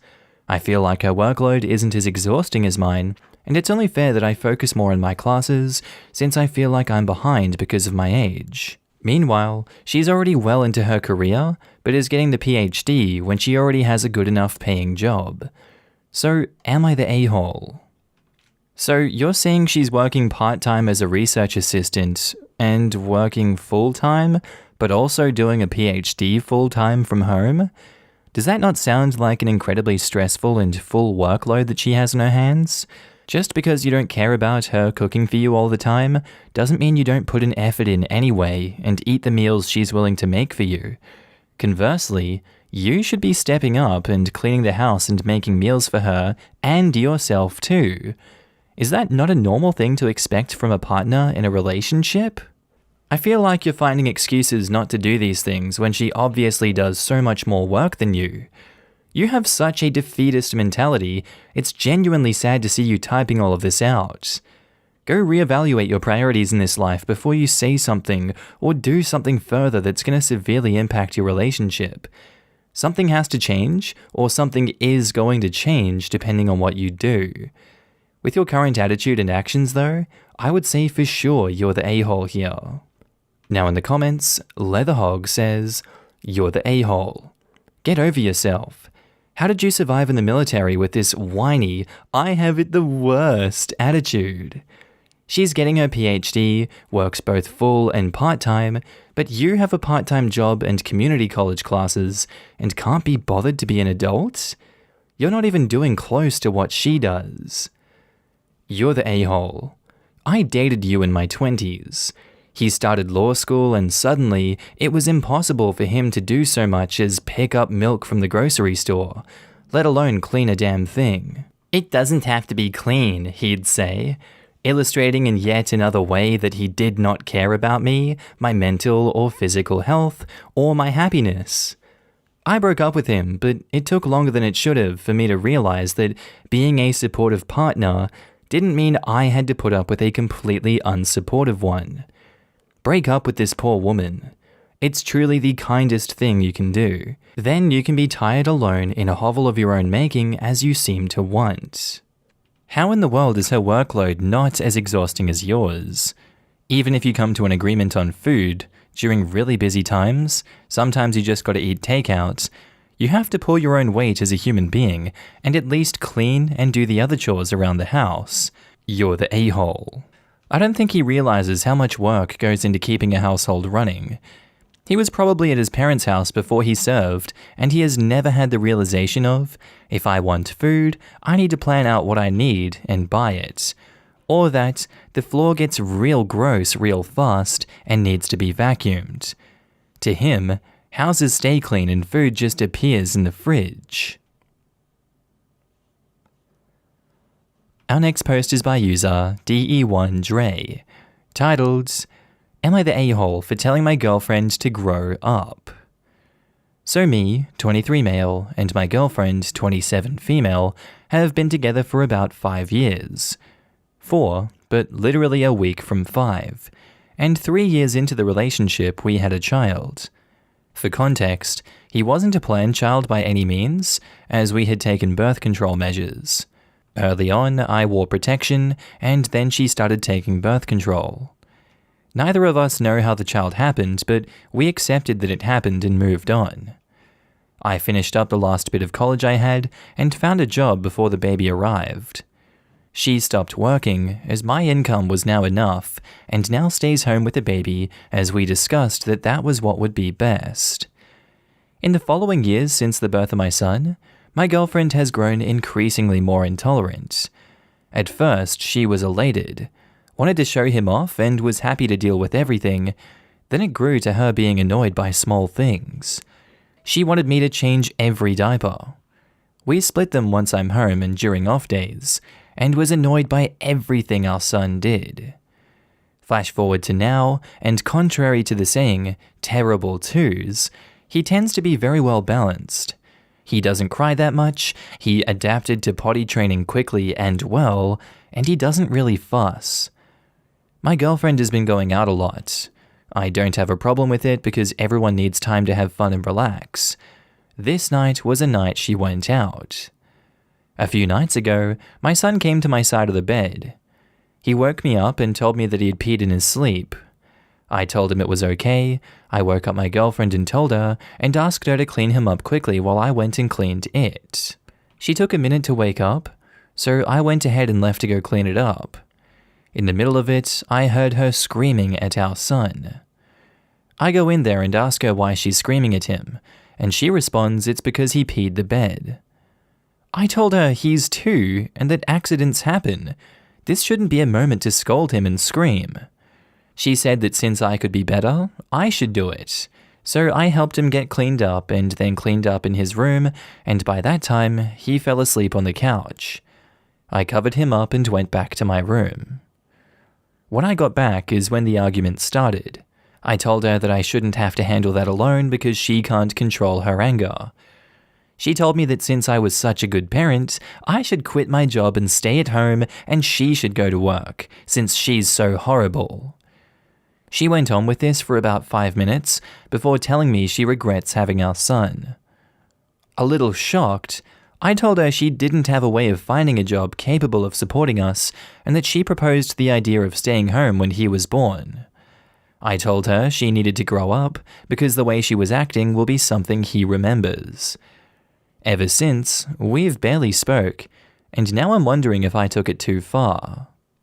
You say this in a way that there would have been multiple points during this night where you could have just let it go and not made an issue of it. You arguing with her over this isn't immature. It's honestly the right thing to do in this situation, but I don't really think this is a question of, am I the a-hole for telling my girlfriend to grow up? No, you're not necessarily the a-hole for saying that to her because these things happen. On the same note, yes, what she did display a-hole behavior, but does her behavior not strike you as very much out of character? I would caution that these are warning signs of more to come, and I would get her the help she desperately needs sooner than later. Yes, for sure, her words and actions will affect your 2-year-old child. Perhaps we could judge you as an a-hole in this situation for not realizing the attitude shift and enabling trauma to be inflicted on your child through her because you haven't stepped in sooner. I don't think that's fair though. I don't think that's realistic either, and I don't believe that. So my vote is no a-holes here, and please go and get her some help. Now in the comments, Redditor191389 says, I think rather than posting on Reddit about this one argument, you need to see the bigger picture. Your girlfriend is struggling and clearly is not coping well as a stay-at-home mum. You two need to figure this out. Perhaps she needs some therapy to work through her anger towards her son. Could well be postpartum depression. Perhaps you two need to find a way for her to return to work. This is much bigger than one late-night argument, and it needs resolving ASAP. All of this, I immediately thought of PPD. This woman is struggling and needs help ASAP. Not just her, the kid needs help too. If this is what she does with the dad around, imagine how she's acting when home alone with him. I just want to say, terrible twos doesn't mean they're necessarily crying constantly and the like. It means they get into everything and are forming boundaries that they're constantly testing. You can have a wonderful, quiet, well-behaved 2-year-old that's super inquisitive, and the questions eventually drive you nuts, for example. Terrible twos, when they're finally smart enough to ask unending questions, mobile enough to get into places and things they shouldn't, but not enough experience to have self-preservation. It's a tough line because inquisitive is good. You want your kid to be smart and learn about the world, but also 5 seconds of peace and quiet, please. Everyone sucks here. Your reply was useless and incendiary. Her screaming at a toddler is useless and abusive. You'll need some therapy and some daycare to start. Women are deeply shamed for not adoring being around a screaming, vomiting, crapping, helpless human all day. It's exhausting. I truly believe she needs a break. Daycare should help, a job might too, maybe school. Society expects women's lives to revolve around their children, but society's expectations are ridiculous, ancient, useless bullcrap. So less flippant with your responses because you're adding to the problem. Her, no more yelling at a baby, damn it. Both of you get into therapy, kid into daycare, and best wishes to you all. How could you possibly call this everyone sucks here? His response was appropriate, and judging from OP's own account, he's been doing his fair share of work at home and has been doing his best to support the spouse as well. How can you think telling a partner off for verbally abusing and neglecting to take care of their kid is wrong? How is that useless and incendiary? I agree that OP's spouse is struggling and that they need to discuss the current domestic situation, but you cannot possibly call OP an a-hole for sticking up for their kid. Our next post is by user Am I the a-hole for this work?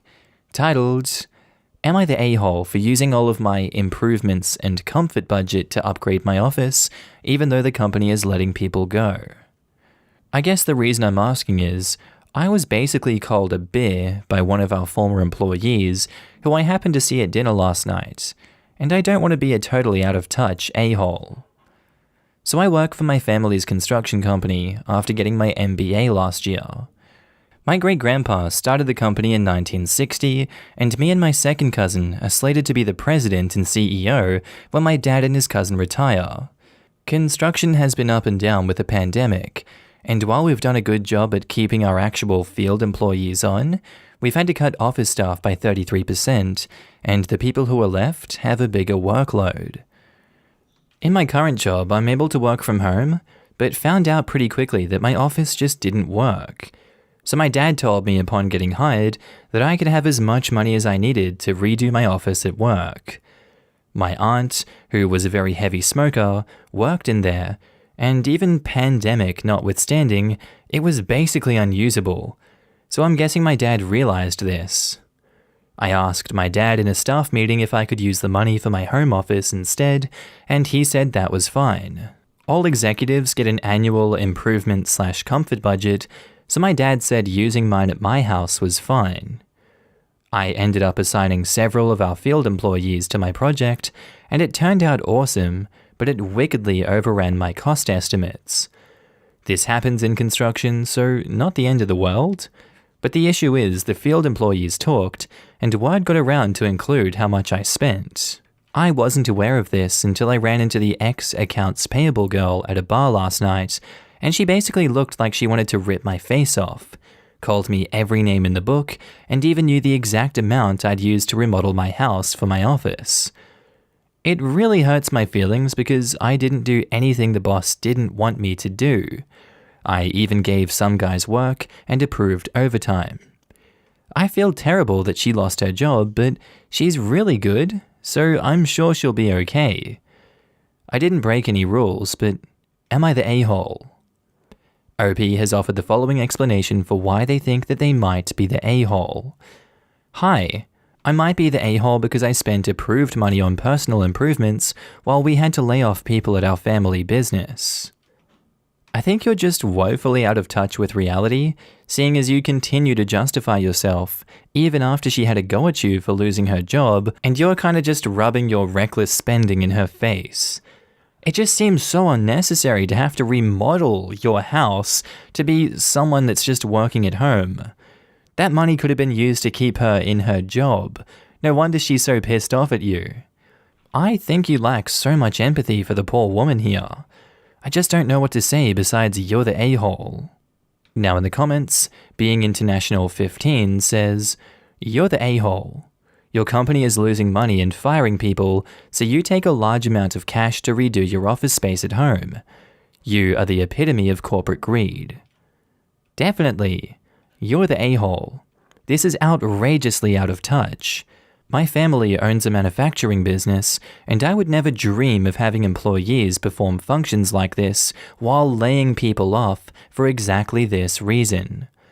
OP, you gotta do better, man. Your employees do not have the resources you have. Don't flaunt your privilege, man.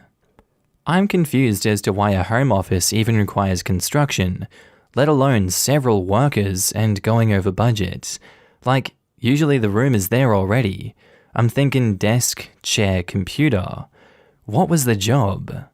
Oh, it's because OP wanted a fancier office. Even if you go for fancier, like ergonomic and with lots of controls, business desk, chair, filing cabinets, it still won't hit 5K and won't require construction. It sounds like OP used a failing business as a cash cow for major redecorations at their house. You're the a-hole. You spent way too much on a home office and only got to because you're daddy's special baby girl. While everyone else got laid off, you get a fancy office in your house. Not your work office, a home office. That money would have been better spent in ways to help employees and drive business so they could keep their jobs. But daddy's little baby had to have everything. I doubt any other executives would be allowed to use their meager improvement budgets on their homes, and they sure wouldn't be allowed to go over budget. Posted by user Am I the A-hole throwing? Titled, Am I the a-hole for trying to send my deaf daughter to a school that won't hire an interpreter? So my 34 female daughter, 6 female, is deaf. We adopted her 3 years ago from China. When she first came home, we tried to teach her both sign and speech, but it was clear ASL was the best form of communication for her. We hadn't put her in preschool because she didn't have much communication, but she started kindergarten this year. There's a private school that all my other kids and my sister's kids go to. She had to take a test to get in and passed, but they said that since there was a deaf school within an hour of where we live, they wouldn't provide any accommodations. So either we have to pay for an interpreter or send her to the deaf school. But the deaf school we live near is only for children with hearing aids and CIs, and teaches speech and has actually banned sign language. I think speech can definitely help deaf children, but it depends on the individual child. Some speak, some sign, some do both. But my daughter communicates best with sign language, which is why we don't want to send her there. Since this is a private school, I don't think they have to follow the disability guidelines that public schools do. Currently, my daughter's doing online school at the local public school, who have provided an interpreter, but the education there is horrible. I sent my oldest son there in kindergarten in first grade, and he never learned anything. I'm aware that you don't learn much in kindergarten and first grade, but they didn't even teach them how to read. I had to do that myself. Another reason I want to send her to the private school is because from pre-K and up, the kids can choose to learn ASL, Spain, or French, so she may be able to communicate with some other kids there. She's had a few playdates with other kids in the area who go there and took ASL, and they were able to communicate pretty well, whereas in the public school, she would be completely isolated and only able to communicate with the interpreter. I have been constantly emailing with this private school, trying to see if there is any other way to get my daughter in without having to pay for the interpreter myself. My brother thinks that if the school doesn't want her, why should I keep pushing her to get in? But I just want the best education possible for my daughter, and I want my daughter to be able to be social and make friends. Am I the a-hole? Should I just let it go and keep her in public school, or should I keep trying to get my daughter into this school? I think what the school is doing to you is genuinely inhumane here.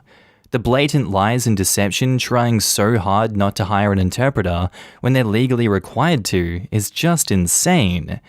Sending your child to a school an hour away is just not an option either, regardless of the situation at said school, not even accommodating your daughter in the first place. You are not the a-hole for pushing for what's best for your own child.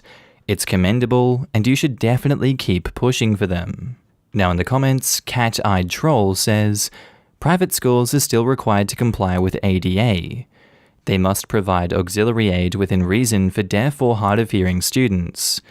The cost of providing auxiliary aids and services may not be imposed upon the individual with a disability. This, OP, I have a disability, and my parents had to deal with my awful public school regarding providing my legally protected accommodations. Most schools, whether private or public, will try to get out of providing disabled students things they are legally obligated to provide. Source: the lawyer my parents consulted who specialized in special education law and disability rights. Some schools are much worse about it than others. And in our experience, most school officials either don't know what they're talking about when it comes to disability rights, or they will flat out lie to you. Do not accept what the school says when it comes to your child's rights, as a person with a disability. As someone who also went through a school trying to deny me my legal rights as a student with a disability, I strongly advise that you consult a lawyer who specializes in special education law and disability rights. From now on, any and all communication with that school should go through your lawyer. And if you can't afford a lawyer, make sure you have records of all communications with the school. Emails are good. Legally record any phone or in-person conversations, and do research on disability law so you can cite specific things. Hopefully, this would help scare the school into doing their legal obligation to your child. And if they don't clean up their act, you should consider consulting a lawyer about filing a lawsuit against the school. Don't feel bad about filing a lawsuit against the school. They know that what they're doing is wrong and illegal, but choose to do it anyway. This situation is that serious. Your daughter deserves and requires an interpreter. If you want her to go to the better school, invest in the interpreter. Your local deaf school is a joke. Please involve her in deaf culture. It's rich and her birthright. And OP replies, I try my best. I'm hard of hearing, 75 decibels bilaterally, and never even knew what deaf culture was until I was a teenager. Right now, sending her to school without an interpreter is completely not an option. We send her to deaf camp and go to deaf events like signing Starbucks and things like that. We may be able to move to Greenville, SC in a few years because of my husband's job, which is in the same county as the SC school for the deaf. So in that case, she would be able to go there, but she still has kindergarten and first grade left. And now on to the update. Thank you all for your advice on my last post. I wasn't aware of all the laws about this kind of thing. For those of you who didn't read the OP, basically my 6-year-old daughter is deaf and communicates using ASL. There is a public school near us, but it's very bad, and the whole district has a rating of 1.5 out of 5 stars. All of our other children go to a private school near us, but the private school said they wouldn't pay for an interpreter because there is a deaf school in our county. But the deaf school only teaches speech and no signed language, so we decided not to send her there. We also wanted her to go to the private school because there was a language option for ASL, so she may be able to communicate with other classmates. But my brother said that we shouldn't push trying to get her in. If the school doesn't want her, we should just give up. Most people said to hire a lawyer. My husband decided to contact his brother, who is a disability lawyer. Although he specializes in wheelchair accessibility, he was willing to take our case. We discussed the situation over the phone with him, and then he reached out to the private school. He emailed back and forth with the school. We're not sure what was said exactly, but by the end of it, not only did the school agree to pay for the interpreter, but they also provided a free scholarship and let us request which teacher she had, which they didn't let us do for any of our other kids. There is a kindergarten teacher who knows some ASL, so we chose to be in her class. I'm not sure exactly why they did this, but I think it's probably because denying entry to a kindergartner just because she's deaf would not look so good if other people found out. But I'm not complaining. She started 2 weeks ago and she loves it. They're doing hybrid. She's able to make friends and talk to other kids, though in kinda broken sign language. Her interpreter is very nice and will update us on how she did every day, unlike the interpreter she had when she was in public school. Her teacher also tried to sign when she's speaking as much as possible, and so do some of the kids. Overall, I'm so happy this happened, and I wouldn't have known that there was anything I could do about it until I asked on here. So thank you all of you who replied to the OP and told me they do have to provide an interpreter for her. And edit, to everyone concerned as to why my brother-in-law is a disability lawyer but I came to Reddit first, we barely talk to brother-in-law. He's my husband's half-brother, and there's a 16-year age gap so they aren't close. And at the time when I first posted, I didn't think I could do anything legally. I talked about why in the comments, so I didn't even think of talking to my brother-in-law. I was just concerned if I was being too pushy, which is why I came to this sub rather than legal advice. I hope that clears some things up. Now in the comments, Ricola says, "Good job on following through and working for your daughter. I'm not sure where you are, but rest assured, that school is going to get their scholarship money back through government grants and tax breaks. It makes me happy to know private schools are being expected to meet the same basic standards as public schools, especially when so much money is being funneled away from the public for the private schools. at least in the US. Plus, this is a win-win for everyone. The other students get to learn in real life how sign language can make a difference for someone and practice it. My best friend in elementary school was deaf, so our whole class learned ASL, 80s kids. I've continued to use it as much as possible since, from teaching my kids to communicate before they could talk, to communication with my deaf and hard of hearing customers and friends. I love reading about a child doing well. I imagine she'll have a class full of kids who learn ASL, which is great for all of them. She may have plenty of fights in her life to get what she needs, and you're showing her that she is worth the fight. Not the a-hole. You're not an a-hole for strong-arming this school into the current century. The only reason that children with disabilities have any accommodations afforded to them in school is because of parents like you. Parents of special needs children have to push for their kids, because no one else will. You did the right thing, not only for your kid, but for future kids who will want to attend that school and need an interpreter. Our next post is by user AmITheA0, titled, Am I the a-hole? My twin significant other is angry he is helping to raise my kids. So my twin and I, 31 male and female, have been very close, as our parents both passed away early, and we ended up living with my uncle, who very clearly did not want us. Our lives were going relatively fine until I became a mother at 21 and dropped out of college to focus on my mental health. The pregnancy took a huge toll. I didn't manage to graduate in the end, and ended up in retail, but my brother did and worked extra hard to both get great working experience and good grades to help supplement my income, and with his help, we managed to make things work.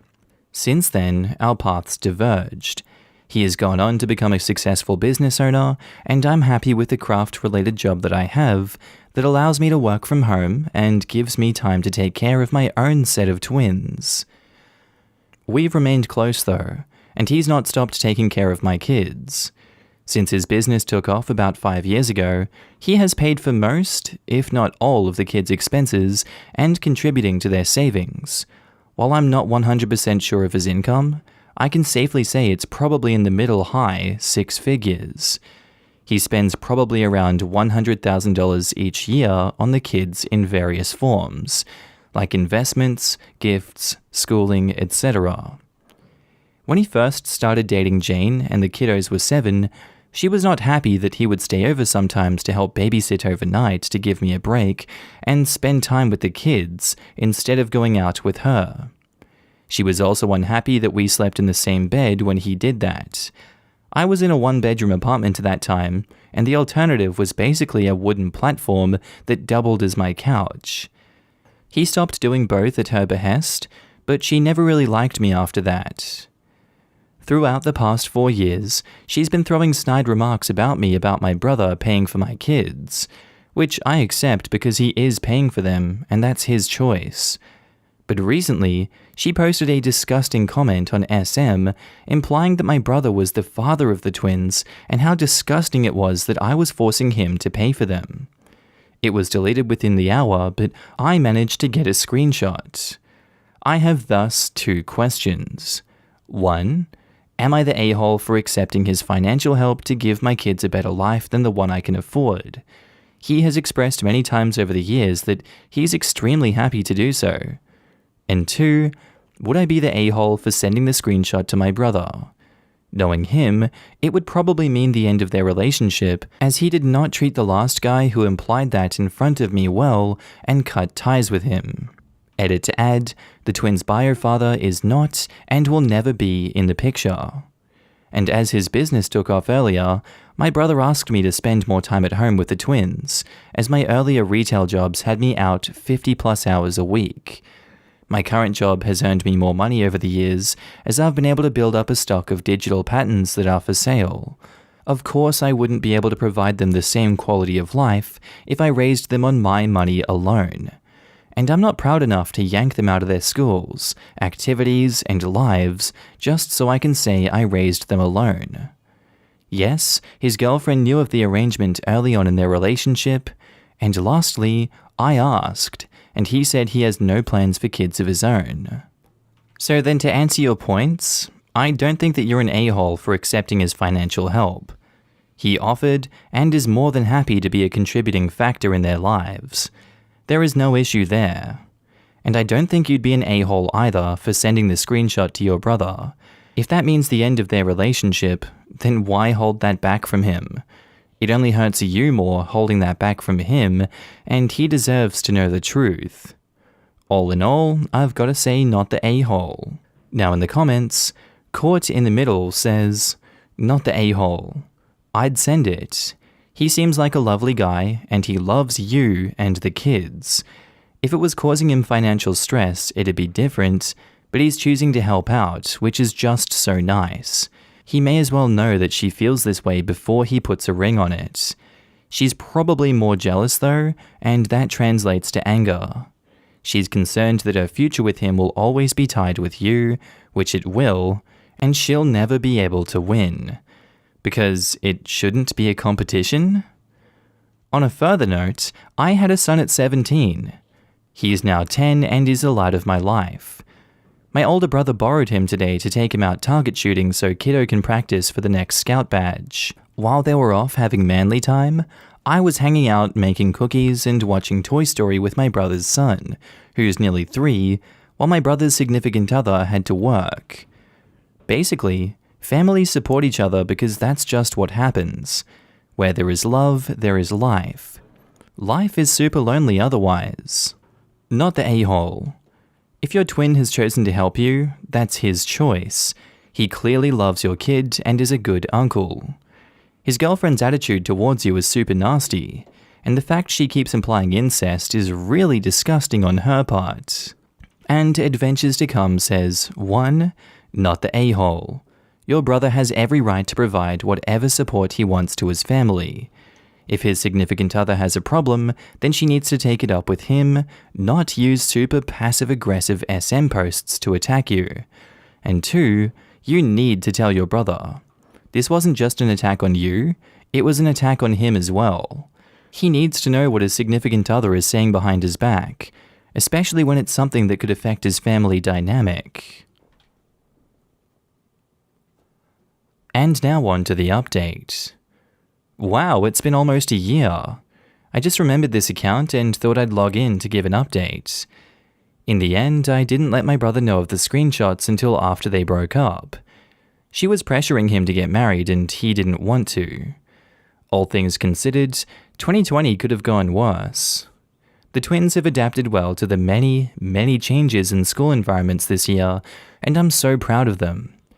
I'm also earning quite a lot more this year due to the virus, as more people are crafting. Seeing how so many people thought that I was a leech gave me quite the shock. Honestly, I would never stop putting my kids first, and that includes making sure that they have access to everything they need, even if that means accepting money so that they live a better life. But it also made me reevaluate what I'm doing for me and what would happen in the next 10 years.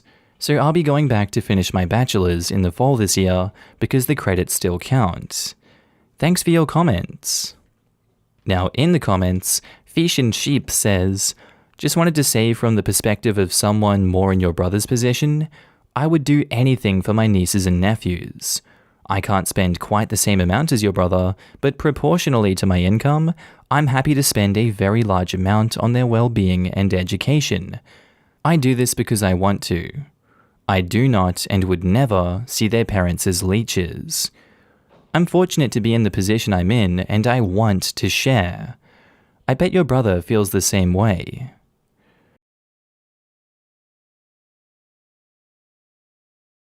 Alright guys, I think that's where I'm going to end today's video. If you need a good laugh, please do check out my second channel, Markee 2, links down in the description below, or it's going to appear somewhere on the screen here at the end, little bubble with my face on it. As always, a big shout out to my Patreon and channel members. Your faces are surrounding me right now, and I love to have you guys with me, and down in the comment sections of each and every video, and just knowing that you're always there to support me. It's a humbling and lovely feeling. And rest assured, I do see you, and I do notice your support, and I thank you every day for being here and helping me along this journey. Not much else to say besides that, guys. Thank you for sticking around to the end of the video. I do hope that you have a good day, night, sleep. Whatever you're up to, I will see you in the next video, and thank you again. Bye.